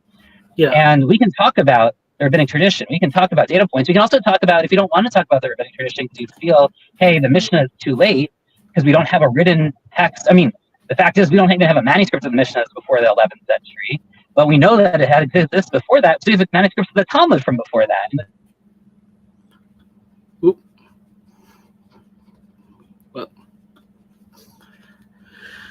Well, it's like we lost him. But, how many times have I referred you to what Maimonides said almost 1,000 years ago? Yeah. Well, no, it's just the thing is so if we there is critical scholarship that has attacked everything, and that makes you like a new atheist. But then you have people come to all these traditions because of some faith encounter, usually through reading the text from themselves, or going to a service, or being introduced to the real thing. So I guess the thing is that they're either everything is kind of legitimate with mistakes, probably, which seems, and that's easy to say. I'm not saying that anybody's any particular interpretation is the most correct. I don't know, but I think that people learn. I think we learn more over time. But you can't be critical. You can't use the critical approach on the things you don't like and then uphold the ones you do by faith. I don't. I really try not to. There are things I have to say. How many times have I mentioned halachic man, like I have a framework for how epistemologically I view things. I place the empirical at the foundation of everything, right? Don't make me read note 4 again. Like people think I've lost my mind when I start just chanting note 4 in the back of halachic man. I hope I don't use unequal weights and measures when I honestly, like, for me, the claim that if you believe in Moses, you would believe in Jesus is an empirical claim. That someone who makes that claim, if you believe in Moses, you would believe X, right? Is something which is incumbent upon me to honestly investigate, because I do believe in Moses. Mm-hmm. And in every way of investigating this, what has become abundantly clear to me is if you believe in Moses, you don't believe in Jesus. What about so if I read a verse like Acts 6:7. Acts 6:7. Let's look up Acts 6:7. Acts 6:7. Is NIV good? Yeah. Okay. So the word of God spread, the number of disciples in Jerusalem increased rapidly, and a large number of priests became obedient to the faith. Like we know in history, like, I mean, this goes back to Gamaliel in Acts 5, right? If it is of God, it will. There's nothing you can do against it, and if it is not of God, it will fail. And what we see is the idea of someone who is Jewish and believes in Moses, and then believes that Jesus is the Messiah, is a path to utter destruction. There are 0 Jews who have maintained their Judaism, their commitment to Judaism, their commitment to Torah and everything that Torah, there's a reason why we were looking at this video of Christians coming to a Seder, right? And the Seder they're going to is not that of those supposed priests that 2,000 years ago have maintained their priestly role, being Kohanim, keeping Sedarim, because becoming a Christian, there has been no sure way to lose your connection with Israel and the root and the Torah than to become a Christian.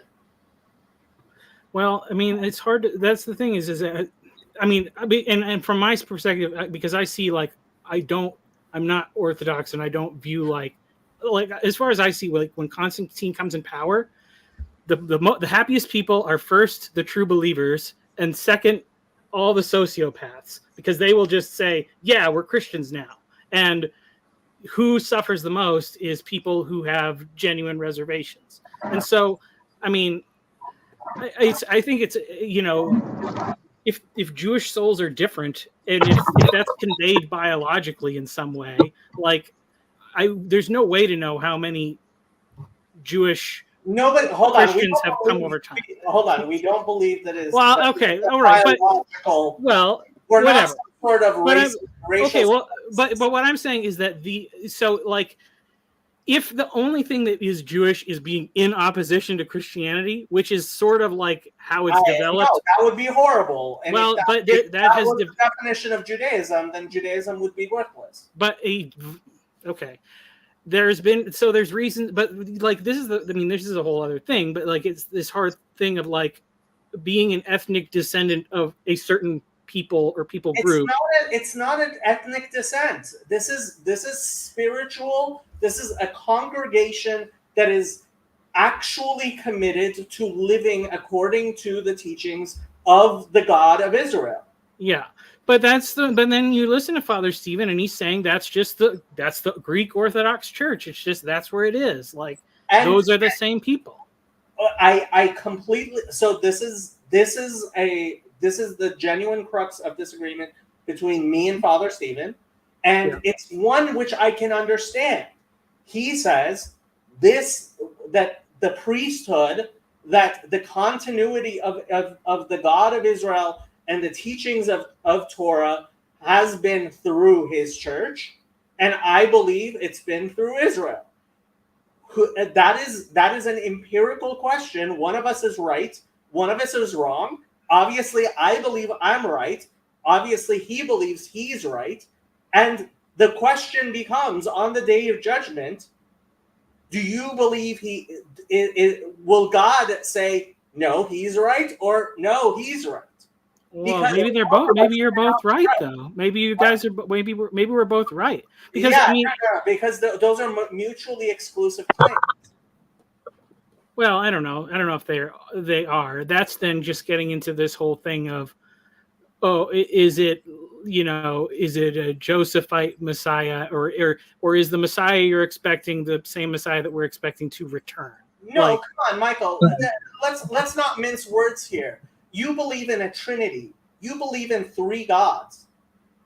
No, it's not. Yes, it's not three gods. Well, that is Creo and unum Deum. Huge difference between us, and my God is offended by the idea that God can be a man, whereas the incarnation is fundamental to your beliefs. Yeah, and that's a thing that I'm not convinced is a distinction that is articulated at the time of Jesus. I think not only was it not, it was totally articulating because we have other beliefs that and this is a debate already because of the Herodians and because of the people who thought Nero was coming back.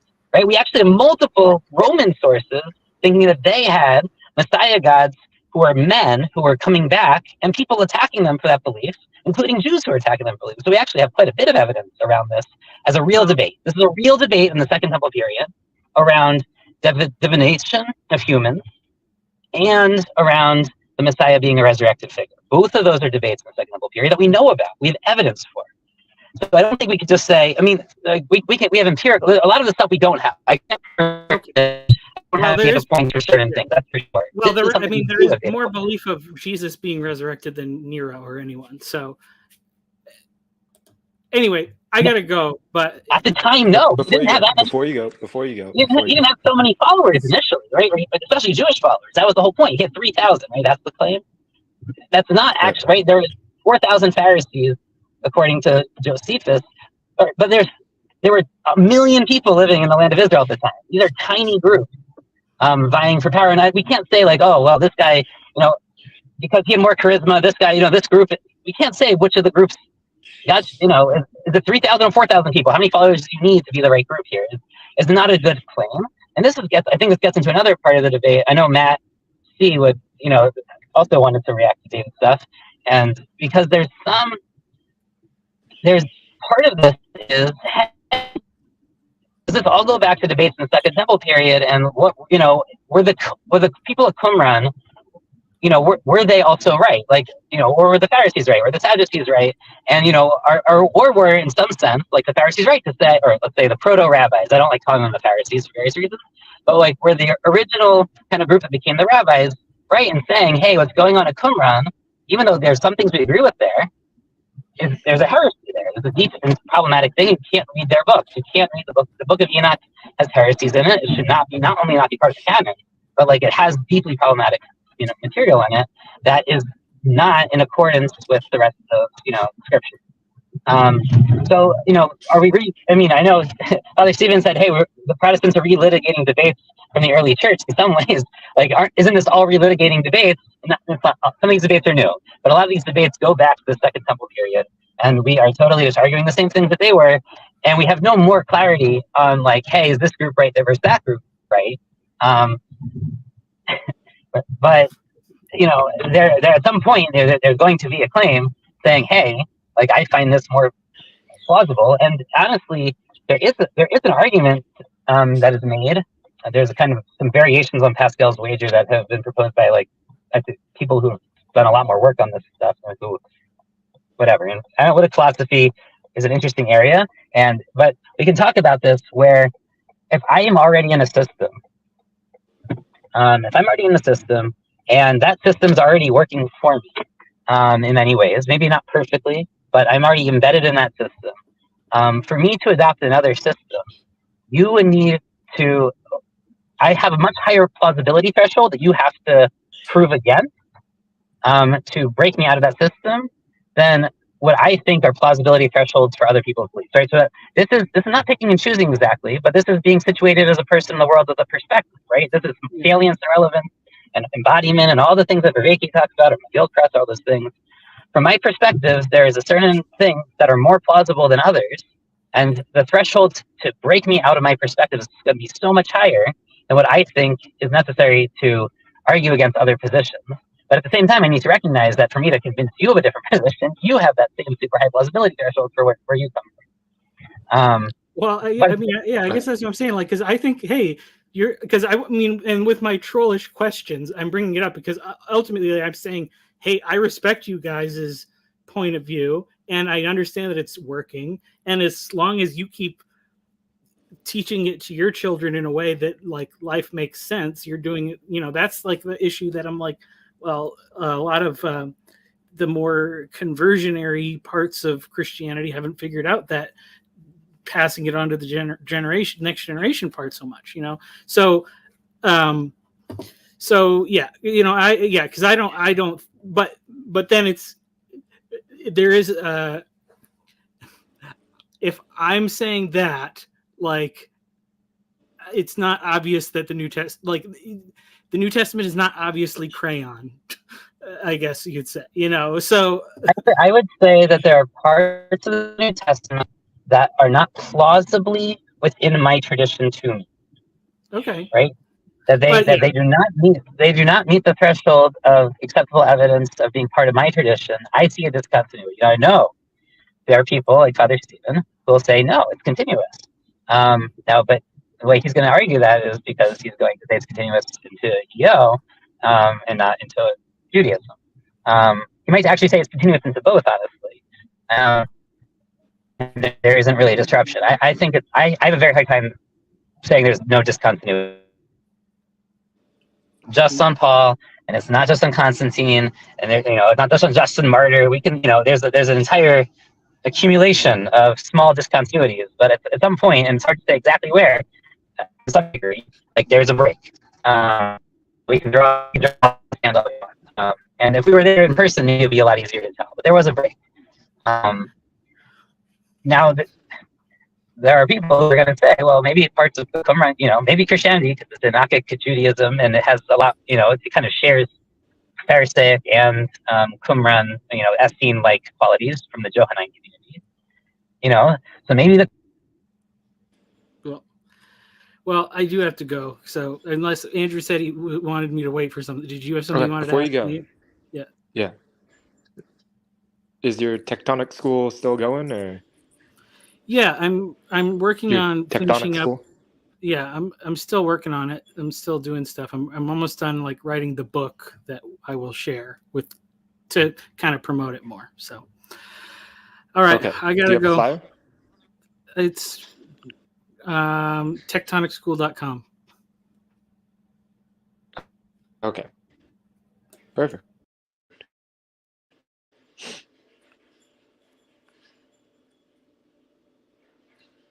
You're muted. I am muted. I'm thinking I might conclude this stream and have Father Stephen, because Father Stephen said if we're going later today, he'll jump on. I don't know what later means. I want to address a few things people said.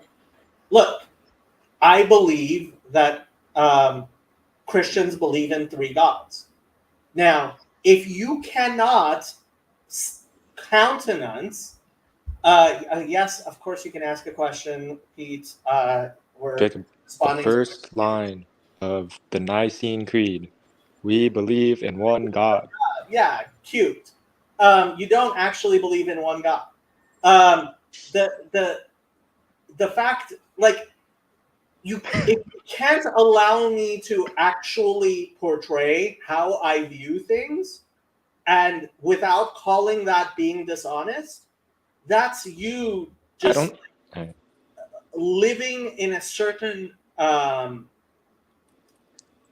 like that's you living with a privilege, right? And it goes back to what I was saying from the very beginning. Like, Christians constantly are attacking Judaism without even recognizing that they're attacking Judaism, Mhm. right? And I don't claim that that's in bad faith, because obviously Christians don't know much about Judaism. Mhm. Sorry, right? But when I describe, right, Christianity as I view it, it's in bad faith because you don't agree with us. Not agreeing with Christians that the Trinity isn't uh, polytheism, which it is, right, is suddenly bad faith. How are Christians behaving badly when we are trying to understand our own beliefs using our own tradition? So, as I thought I was explaining from the very beginning, what I am calling Christians behaving badly Before is when Christians go through my Bible, right, and they come to us to try to understand Judaism with an arrogance of, I know this stuff better than you do. Let me look through what you are saying, misconstrue what you are saying, and read. No, it's not your Bible. It's not your Bible. That's the whole point. And the way you know it's not your Bible is because you were talking in your video about how you as Christians view it as trash. okay, before Like, we that's clear in your video, Pete. Let's You go said that. back to it. What? before we go on, I just want to put up the suggestion that Yeah, we call it here and save the rest for a possible later stream. with But Father Stephen? Maybe. yeah, Yosef really wanted to say something. go for Well, it. I wanted to address Pete's question. I think I'm going to address it slightly differently and leave some tone to Jacob. So I think, right, that there's two parts to that question, right? Some concept, because there's Christians trying to understand their own tradition within it kind of how it internally informs itself and whatever. I mean, in this case, Protestants lower T tradition, maybe not capital T, but fine, there's still tradition, right? And then there's trying to understand one's own tradition by pointing to data points from Judaism, right? I mean, that's what a lot of that conversation was. With David, especially, right? He was pointing out, hey, the rabbis say this X, Y, Z, or he said something about the priests, whatever. He was bringing all these data points from Jewish texts. Honestly, I think there was two challenges to that. I mean, he was doing it in good faith, which I actually think I wouldn't call that necessarily Christians behaving badly in the same way as whatever author you were talking about earlier that Sartori held the book up. Where Oh, Ivan Bar? Yeah. I just don't know, but If there is a Jew, God have mercy on our souls. someone is fine. Let's not call Christians behaving badly. There's behaving badly where someone actually is acting in bad faith and misrepresenting something that they know to be false.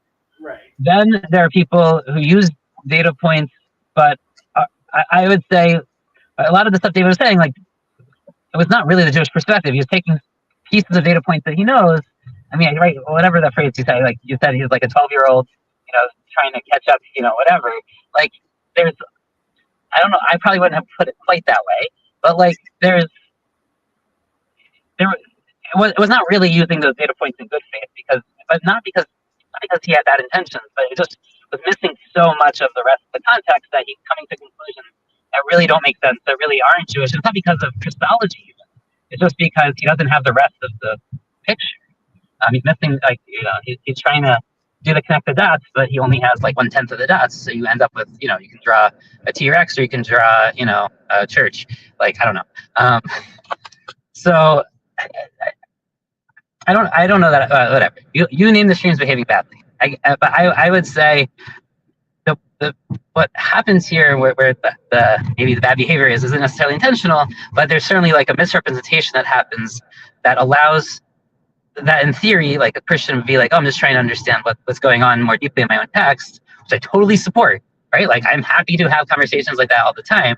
And I'm happy that David is here and having these types of conversations. But I think there are some things, and this often comes up, I think, when I hop on David's Bible streams, where he just needs a lot more data points to talk about these things intelligently. And I think there's sometimes where that it can go in weird or off the rails directions otherwise. So anyway, that's what I would like to say. Okay, so just to be 100% clear, as if I haven't been a billion times before, all of my YouTube streams are named things which are a little provocative. You may have noticed.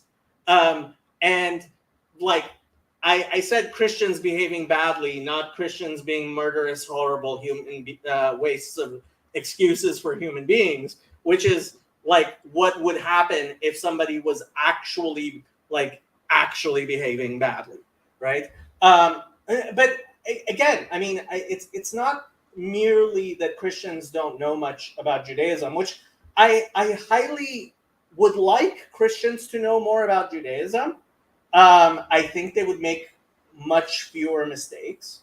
At the same time, I think what was frankly offensive about that stream was the attitude of condescension and boasting.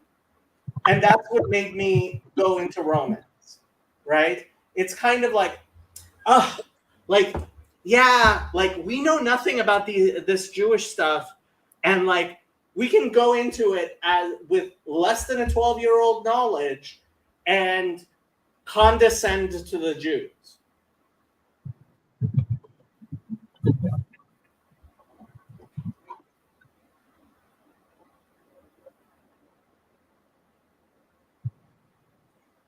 What do you think? What are you thinking? You're thinking.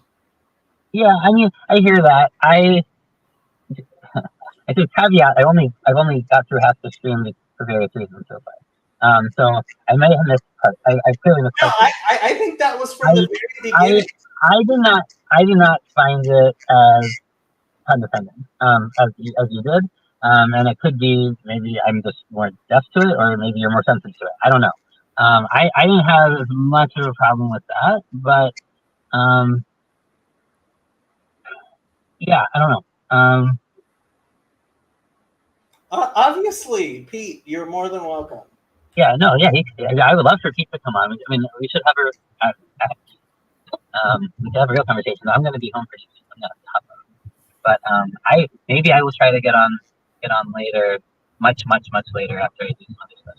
Yeah, I think if I do another stream, it'll be after 7 my time. So that's fine. I won't even be home until around then. Yeah, no, I figured. Yeah, I may not be on until midnight my time, but. Oh, okay. So maybe I'll wait at least until 8. Yeah, maybe. I mean, I know Felix season he comes on. Hello, Pete. Welcome. Yo, hey, thank you.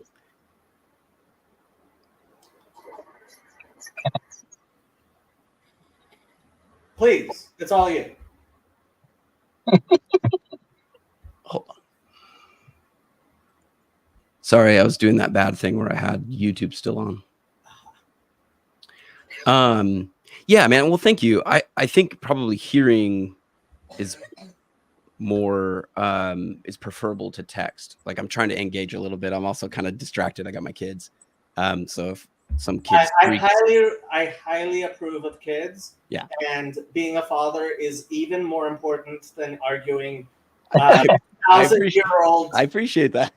things on the internet, believe it or not. Yeah. Well, yeah, man, and I hear some of your frustration, and I want to acknowledge it. I want to also say that was not our intention. I think you. Oh, I definitely knew that it was not your intention, and I thought I made that clear at the very beginning. Well, and I'm sorry, I missed the beginning of this. I just saw it. I don't know when I saw it, but yeah, and I do think for me, and I'm sure David would love to be here as well, but for me, I don't. Yeah, I guess it's just me trying to understand my own belief. It's a really unique thing in that as a Christian, I feel that half of my faith, it was inherited, and that so I have like this Old Testament that I'm trying to understand, and then I have the New Testament, and I do think they help each other make sense. It makes sense to me. So, and I'm not really triggered by the bad faith title, but it just my concern would be that you're not, if you're hearing bad faith, then we're not doing a good job. And I think David and I, I'm sitting here, I'm listening to David, and I'm just, I'm spitballing, and I thought it was a good beginning to a conversation, but not. We weren't trying to be, sort of all inclusive or whatever. We weren't trying to like figure the whole thing out. It was like, let's begin this conversation. I'm really interested in, at least for me, understanding the Old Testament better. So that's where I begin from it. And so like when I say our Bible, I really mean that. Like, I think, Jacob, you didn't like that I said that. I wasn't saying my Bible. I was saying our Bible. And when I say that, I mean I have inherited this faith. I've inherited this Old Testament, and So, sorry, I have to. That's a question. Can I just say something really, really quick, Pete? Yeah. I think part of this, you should go back. David was on earlier, so you might want to hear this part, the part where Sartori was on.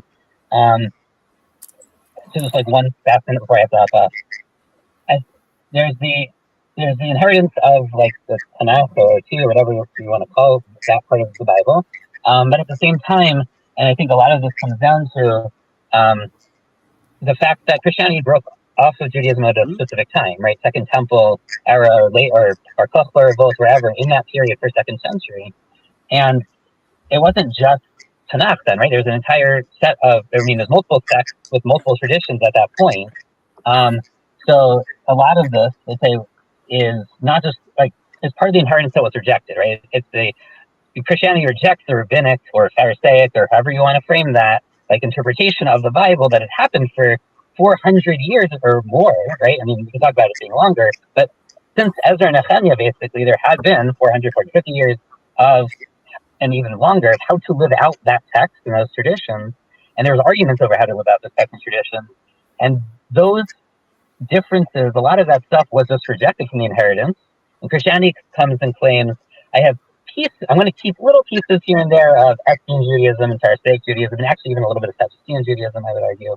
But we have a new tradition on how to implement this, and it's not, and they've misused this inheritance for the past however many centuries, and we're coming in, and we have a new tradition, and it has some sort of seal of prophetic, apostolic, approval that says I can replace any of those traditions on how to read this text, even to use the text in Hebrew. Right, and I can read the text in another language. I can interpret it in a specific way, and that's I think really where a lot of this comes down to. It's not our Bible, but do you really inherit the tradition, or are you rejecting the tradition? Well, that's where I think there would be a distinction. I would say, and I certainly can't speak for all sort of Christians, but I would say you're exactly right. There's a part of the tradition that we broke off from, and we said, no, we're going this way. But so I don't know why, if then we continue to engage with what I call the Old Testament, that's a problem.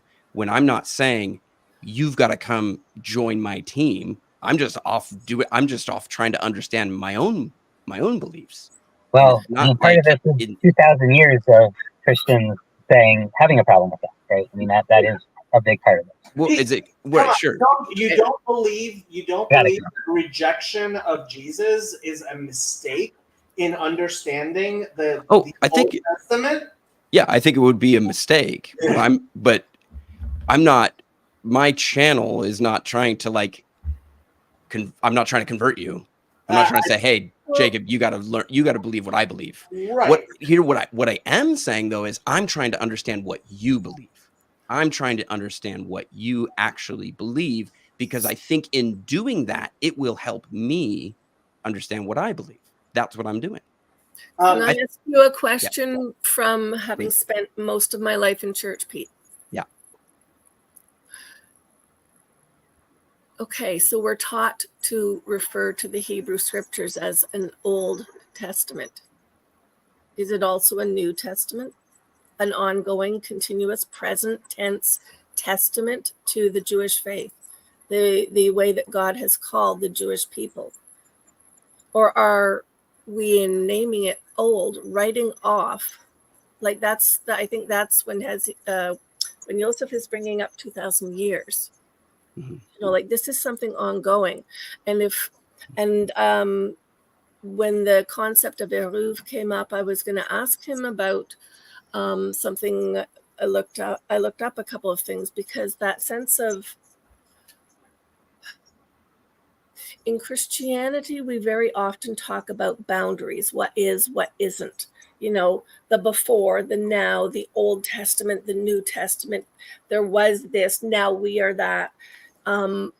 But when I'm looking at the Eruv, in that sense, it's a boundary, but it is also, when I looked, even just looking it up in Wikipedia, I looked at Chabad first, but even just looking it up in Wikipedia, it starts with talking about mixtures, things you do and do not mix.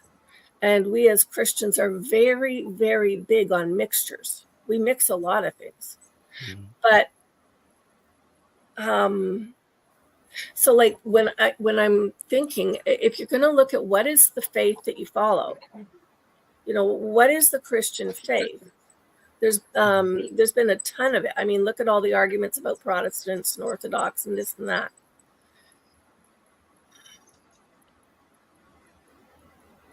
On the one hand, we say, no, we don't like mixtures. We don't want to become Catholics if we're Protestant. We don't want to become Orthodox if we're Catholic or Protestant. We don't want to become this or that.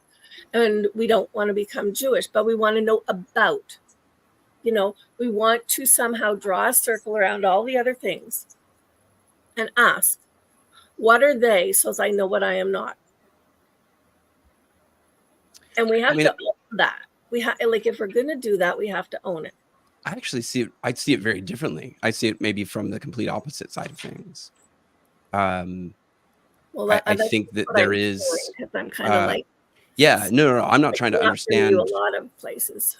I'm not trying to understand what other people believe so that I can make sure that I'm not that. I think that there are gaps in my knowledge. I think that I'm ignorant in ways that I don't want to be ignorant anymore. I approach theology from the standpoint that none of us has it all figured out. And so I can learn from anyone. And in many ways, I think that is a much more robust belief system that can tolerate many inputs from many different places. So actually, when I look at sort of whatever my community or whatever it might be, I think that there are many Catholics and Orthodox, and there are many people, I would say, that share very similar beliefs to me, that are part of a community. I would go so far as to say that my understanding of the body of Christ, the church, is much more broad than that. Like it's encompasses a lot more than maybe what like sort of like a modern evangelical Christianity would. And I lost it. I know your time's limited, and I don't want to. No, I appreciate you letting me jump on. Yeah. So I mean, I want to, without recapping what I said too much. So obviously, David has access to my channel. He streams on my channel. He has a weekly Bible study on my channel. So he's more than welcome, and I'm glad for his engagement with the Hebrew Bible, right? And I am very happy. I believe the reason Christianity exists is to spread knowledge of the Hebrew Bible throughout the world. I really believe that's why God created Christianity, was so that, and this, again, going back to what Maimonides said almost 1,000 years ago, right, is part of the preparation of the world for being able to understand the full revelation of Torah, was that Christians and Muslims would take these concepts and spread them around the world to all kinds of nations, so that when there is the true revelation of the Messiah, like, you will have some idea of what a Messiah is in order to recognize the Messiah, right?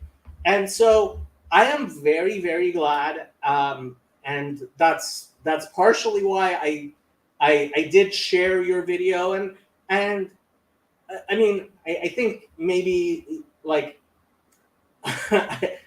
at the same time, I think if we're going to have a serious conversation in the brave space that we do now, hopefully, right, where we can discuss as equals, right? When a Christian comes, and I keep on going back to what David said about, like, wanting to know as much as a Jewish 12-year-old about the Hebrew Bible, right? So the very basics of my Bible, right, include things like, well, obviously Jesus isn't the Messiah. And That's in your Bible? No, but it's a basic understanding of someone who's read my Bible. It is a basic understanding of someone who's read my Bible. And now that I understand Christianity better, I can say, well, you're not a preterist, are you, Pete? I don't actually know what that means. So preterism is a heresy within Christianity of believing that Jesus fulfilled all of the prophecies of the Messiah. You believe in a second coming. Yeah. Which in Jewish terms is, you don't actually believe Jesus is the Messiah because you don't believe he fulfilled the prophecies of the Messiah. Yeah, I think there's an already but not yet aspect of that where, right, yeah, there's sort of a continuous fulfillment, and actually, like what you said as far as like spreading the Bible around the world, I think that's huge. I honestly think that's maybe partly why we're having these conversations and why I appreciate them. And I will push back on the Trinity when you bring it up, because I hear what you're saying. You're saying this is how I understand these Christian beliefs. Right. But what I'm going to push back on is that's not how Christians understand those beliefs.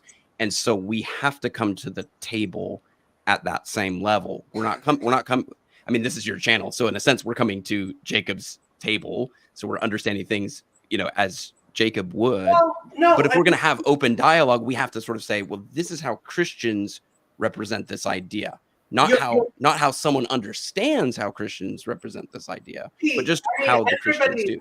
I don't think anybody is confused that Christians claim the Trinity is monotheism. And when I say the Trinity is polytheism, I don't think anybody watching my channel hasn't heard that, oh, Christians don't agree with Jacob's characterization, right? Because we live in a Christian society where Christians constantly pretend that they're monotheists, and everybody has to kowtow to this Christian pretense. If they are Christians, they are monotheists. If they're not monotheists, they're not Christians. That's what I'm trying to say. That is definitely your claim, right? Yeah. And I have a different truth claim, right? Right, but we're just talking about two different things. We're not talking about two different things. We are in conflict in how we see the world. And I am not misrepresenting you when I say Christians are polytheists, because everybody who's listening to me understands that you disagree with that. But it's a weird way to say it. You have to agree with that. It's because not Christians a weird wouldn't way, say that. It's an honest way of saying. But it actually, okay. So here we are, and then maybe we'll go. I was gonna give you the last word, and I'm sorry. I'm like neurotic about this stuff. I'm gonna listen to you, and I'm gonna let you define your faith for me. I'm not gonna tell you what you believe. Right. So it is frustrating for me to then have you say, no, this is what you believe. It's just a weird way to say it. It doesn't feel like the good faith dialogue that we're hoping to have. Okay. That's where I'm at.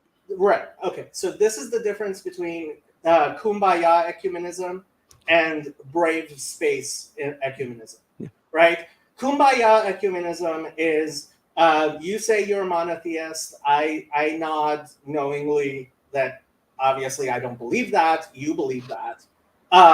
And because we want to get along, we don't actually discuss where we disagree. Brave space ecumenism, which is what I hope we are doing in this world, is where we can be honest with each other, right? You believe that I have rejected the Messiah of the Jews, and that this is a salvific issue, that believing that Jesus is the Messiah is one of the most important things I could possibly believe, which endangers my soul. To not believe that, right? I'm not misrepresenting you, am I? No, I mean, I that's between you and God. So it is right. I realize. So I don't come into the equation very. I don't come into the equation really. I'm just right, but I am describing things which obviously, as a Christian, you believe, because that's what it means to be a Christian. You believe that believing that Jesus is part of the Godhead, is part of the Trinity. Mm-hmm. I mean, I don't know which flavor of Christianity you are, right? Are you Reformed? I'm really bad at being a Reformed Christian. Yes. Yes, but which creeds, which confessions do you belong to? Yeah, it would be. I'm basically a Westminster. Okay, so I'm not completely there, but yeah. Catechism, the Pope is Satan. I'm joking with you, kind of. But like, okay, now do me the same favor and allow me to be as open in my beliefs as you are. I believe that you are practicing idolatry, which poisons your soul, and that this mistake is something which is truly harmful to you in believing in the idea of the incarnation of God in a man is idolatry. And as much as you believe that rejecting Jesus is something that is harmful to anybody, I believe that thinking of Jesus as God is harmful to anybody, right? And being willing to have that discussion is not bad faith, it's good faith. Yeah. And so, like, well, and what you said, I'm 100% there. I mean, I appreciate that. I agree 100%. I think that I really like. I'm hearing what you say about brave space, and I would prefer that. I mean, that's what I want, because, and again, I approach this whole conversation knowing full well that I have blind spots. There is ignorance that needs to be, I need to grow. Like, I need to grow in my understanding of God. And so none of that bothers me at all. It's just, yeah, it's if it's going to be, let's see.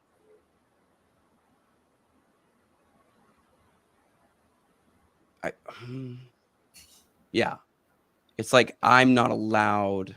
I think that what you're asking me to do is give you that freedom to sort of express your beliefs. But then when I do, that's where it feels a little unfair. And maybe that's what Michael was trying to get at. It's like, if we're all dishing out, sarcasm or whatever, it's like, it's the person who's like wants to dish it out, but then doesn't want the joke thrown back on them. So when I hear you say brave space, that's kind of what I'm saying. It's like, be as critical as you want to be of my beliefs. But don't misunderstand that my curiosity of your beliefs is not, what was it? So the 12-year-old, you were saying that this is, sort of like prideful, but what was the word? I think I used the word boast a Yeah. lot, like condescending. Yeah, thank you. And that's not my heart.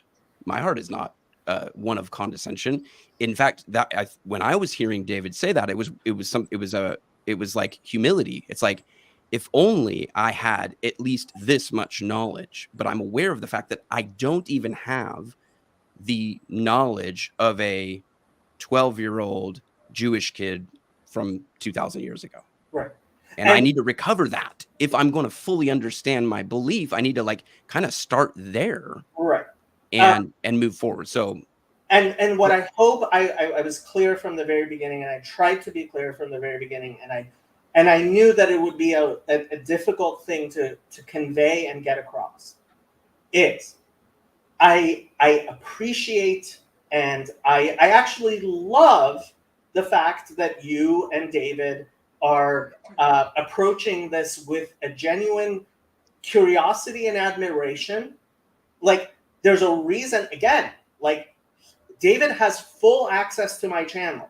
He streams, he hosts his Bible studies on my channel, right? I don't know how I could more clearly it's great. It's beautiful. Signal, right, that I am welcoming of this willingness of Christians to, thank God, I would say finally, start treating the Hebrew Bible seriously.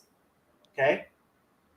What I was, and that's why I actually asked whether I should make a response video. And I understood in the comments, like you kind of had a sort of confusion, like, why is this something people are like, what do we need to respond to, right? No. I mean, my comment was, yeah, I'd love to get your response. There was a comment that said, "Get him." Right. Exactly. And then you said you needed to do some sort of double-barreled thing, and that sounded not fun. Not in good faith. Right. Well, I mean, you're gonna come at us with double barrels, and somebody else says, "Get him." Right. Like, no, that's not our heart. That's not our heart. Our heart's not. We're not starting fights. We're just two guys on the internet trying to understand what we believe. And that's what's so interesting. Sorry, man. Like, I think Christianity is sort of dangerous, right? It's like we're claiming that we came from the Jewish people, right? We're like, this is us too, guys. This is us. And yet, how far, and I think maybe that's where the rubber meets the road is how far how far back does my faith go, or where's maybe that's it. What was it Yosef was saying, like, where was the split, because you don't want to overclaim that, but it is something like, as a Christian, I'm going, I cannot approach my understanding of God or even my understanding of Jesus from purely a Western evangelical starting point. I literally just can't. Like, it's like my faith begins with the Jewish people. Right. And if I don't in some way understand that, like if I can't look at Jesus through that lens, then I don't think I fully understand Jesus. Right. I mean, maybe it's good enough for salvation or something, but it's like, that's not, my desire is true worship of the one true God. And so it's not just like, get out of hell, ticket. It's like, no, I want to fully understand. And so I realize and I appreciate maybe some grace as we do that, as we kind of go back and go, where do we interpret this differently? Where do we see this differently? Where might your tradition and my tradition split? Right. And yeah, I mean, that's, to me, part of the process. So Yeah. I mean, so just to be perfectly clear, I thought it, hopefully people who are aware enough of my channel know, like David's still next, does he do it on Thursdays? So he next, well, tomorrow, I think right, whenever he has he's it. still going to have his Bible study on my channel, right? And hopefully that's clear enough, right? Yeah. At the same time, what I think is the good thing about my channel, and part of what is necessary for me to have a channel like I do, right? Because part of what you have to understand is evangelizing is proselytizing is against my religion. So like sweet peddling the Torah would be a sin in my eyes, right? Can you help me understand that more? Sure. So actually, I said this before, and Paul Right. Vanderplay clipped it and put it on his channel. So the three greatest sins in Judaism, three cardinal sins in Judaism are idolatry, murder, and sexual immorality, right? And as we understand it, an evangelist does all three of those. And let me explain. Your relationship to God is in Judaism and in Christianity as well, thought of as like a marriage. Right? Mhm. It is a deeply intimate relationship between you and God, right? And to the degree that I trespass or I in any way intrude on that is prostitution, that is sexual immorality, that is adultery in my eyes, right? So I would never try to get between your relationship with God. And to the degree that I am inserting my view of God to you in proselytizing or evangelizing, I am setting up an idol. So I am being a priest of idolatry, and I am in fact murdering you, because what is a worse form of murder than to seduce someone into idolatry, right? So what I will not do, right, is present the Torah in a way that I don't believe is just purely how it exists, merely in order for it to be how you would find it more attractive, right? And a part of that is, in fact, like, okay, if you're asking me to explain the Seder to you, I will explain the Seder to you.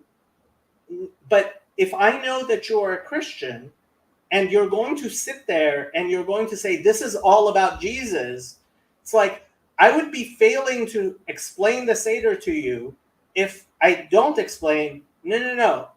This is all about how the Messiah has not yet come, all right? We eat the bitter herb that the Messiah has not come. We eat the unleavened bread because the Messiah has not come. It is the bread of affliction because the Messiah has not come, right? We are reliving our slavery because the Messiah has not come. we talk about the plagues because the Messiah has not come, right? And if you walk away from the Seder, like this is all about Jesus, you've obviously missed the entire whole point, right? Because I understand where you're coming from, I understand how Judaism shows the world, and one of the 13 principles of Jewish faith is we look forward to the coming of the Messianic era. And if you look out your window, and this is what it looks like for the Messiah to have come, you have missed the entire picture. The entire picture from let there be light all the way to I am the Lord, I have not changed. Here I send you Elijah, right? And so, like, if I am truly, if you are coming to me to learn about the Bible, I am going to show you my Bible, right? And that's why I'm not interested in kumbaya ecumenism, right? And that doesn't mean that I have to hate you. That doesn't mean I have to it means that we can actually be people who honestly discuss these ideas and convey ideas in ways that we can understand each other. And that's what I am trying to foster here.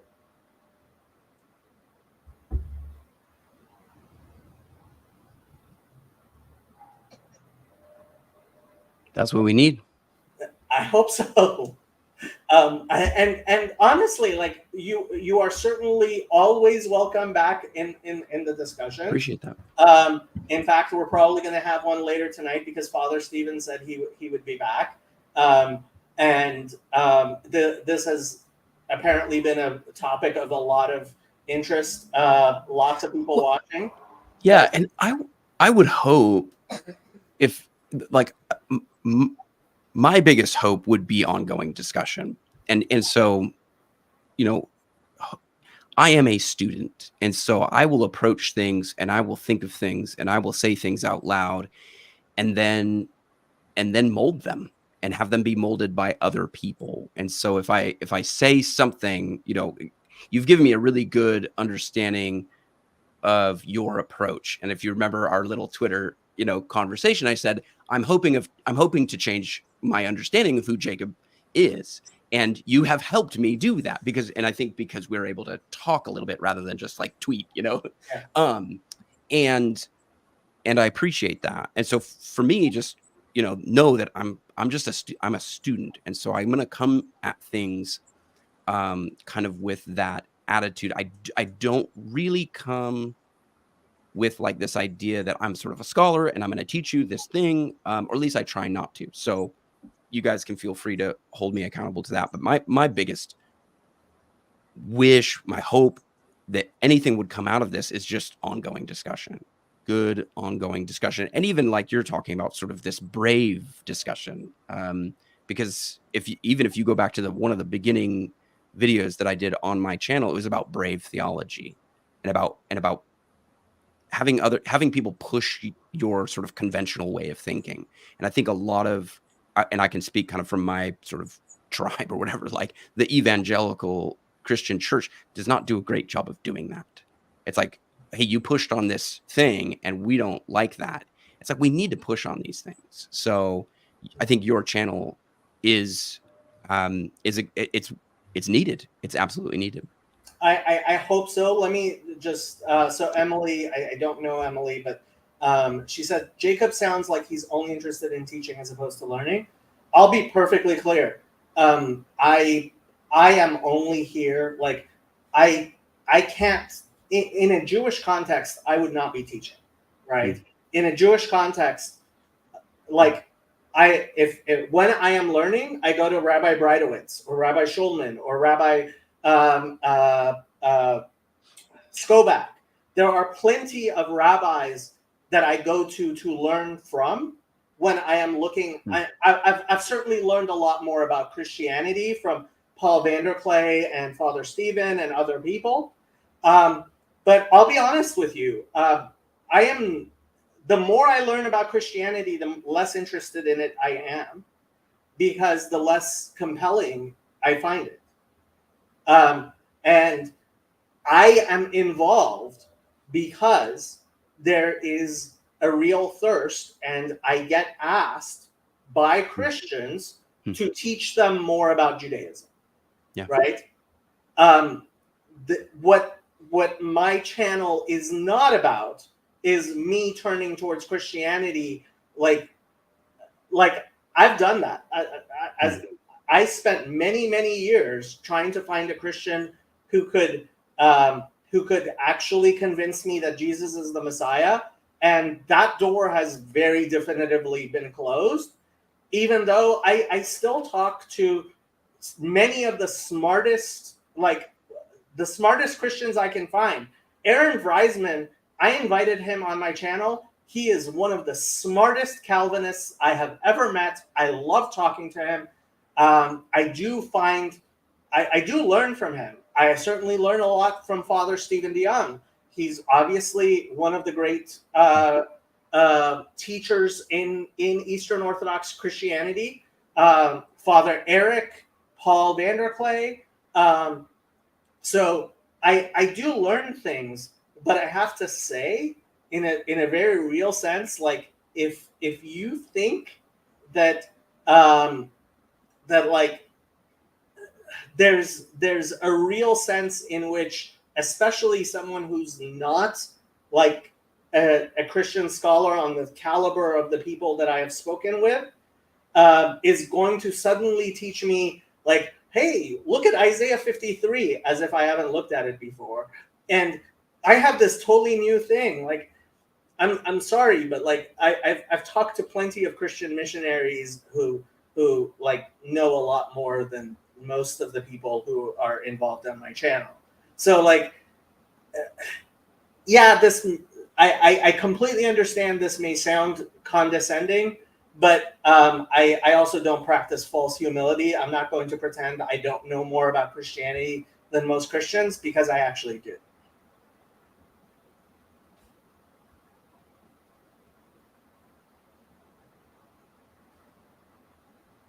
Cool.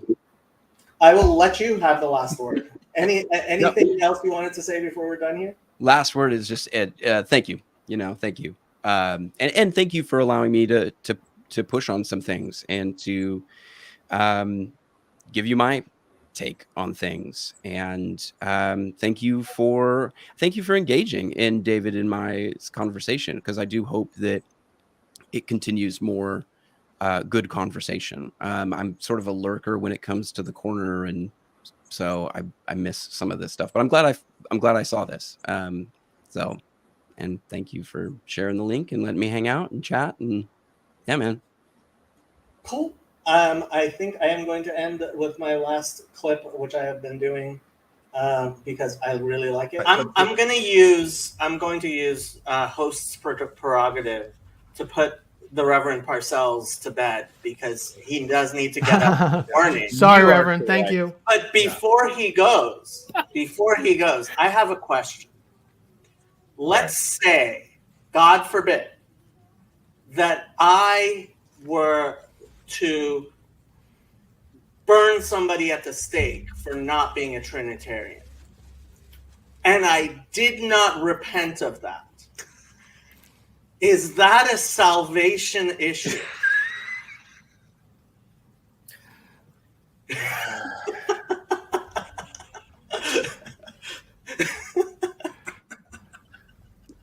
Sometimes Jacob takes that devil's advocate thing too far. There a proverb that says something like, "Don't answer a fool according to his folly."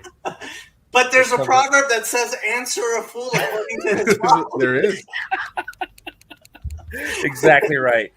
And I'm going to leave it to you guys to determine, which of those was applicable in this situation as I go. So, but anyhow, good. Thank you, Reverend. Good to Thank chat you. with you all. Thank you. Good night. Yeah. The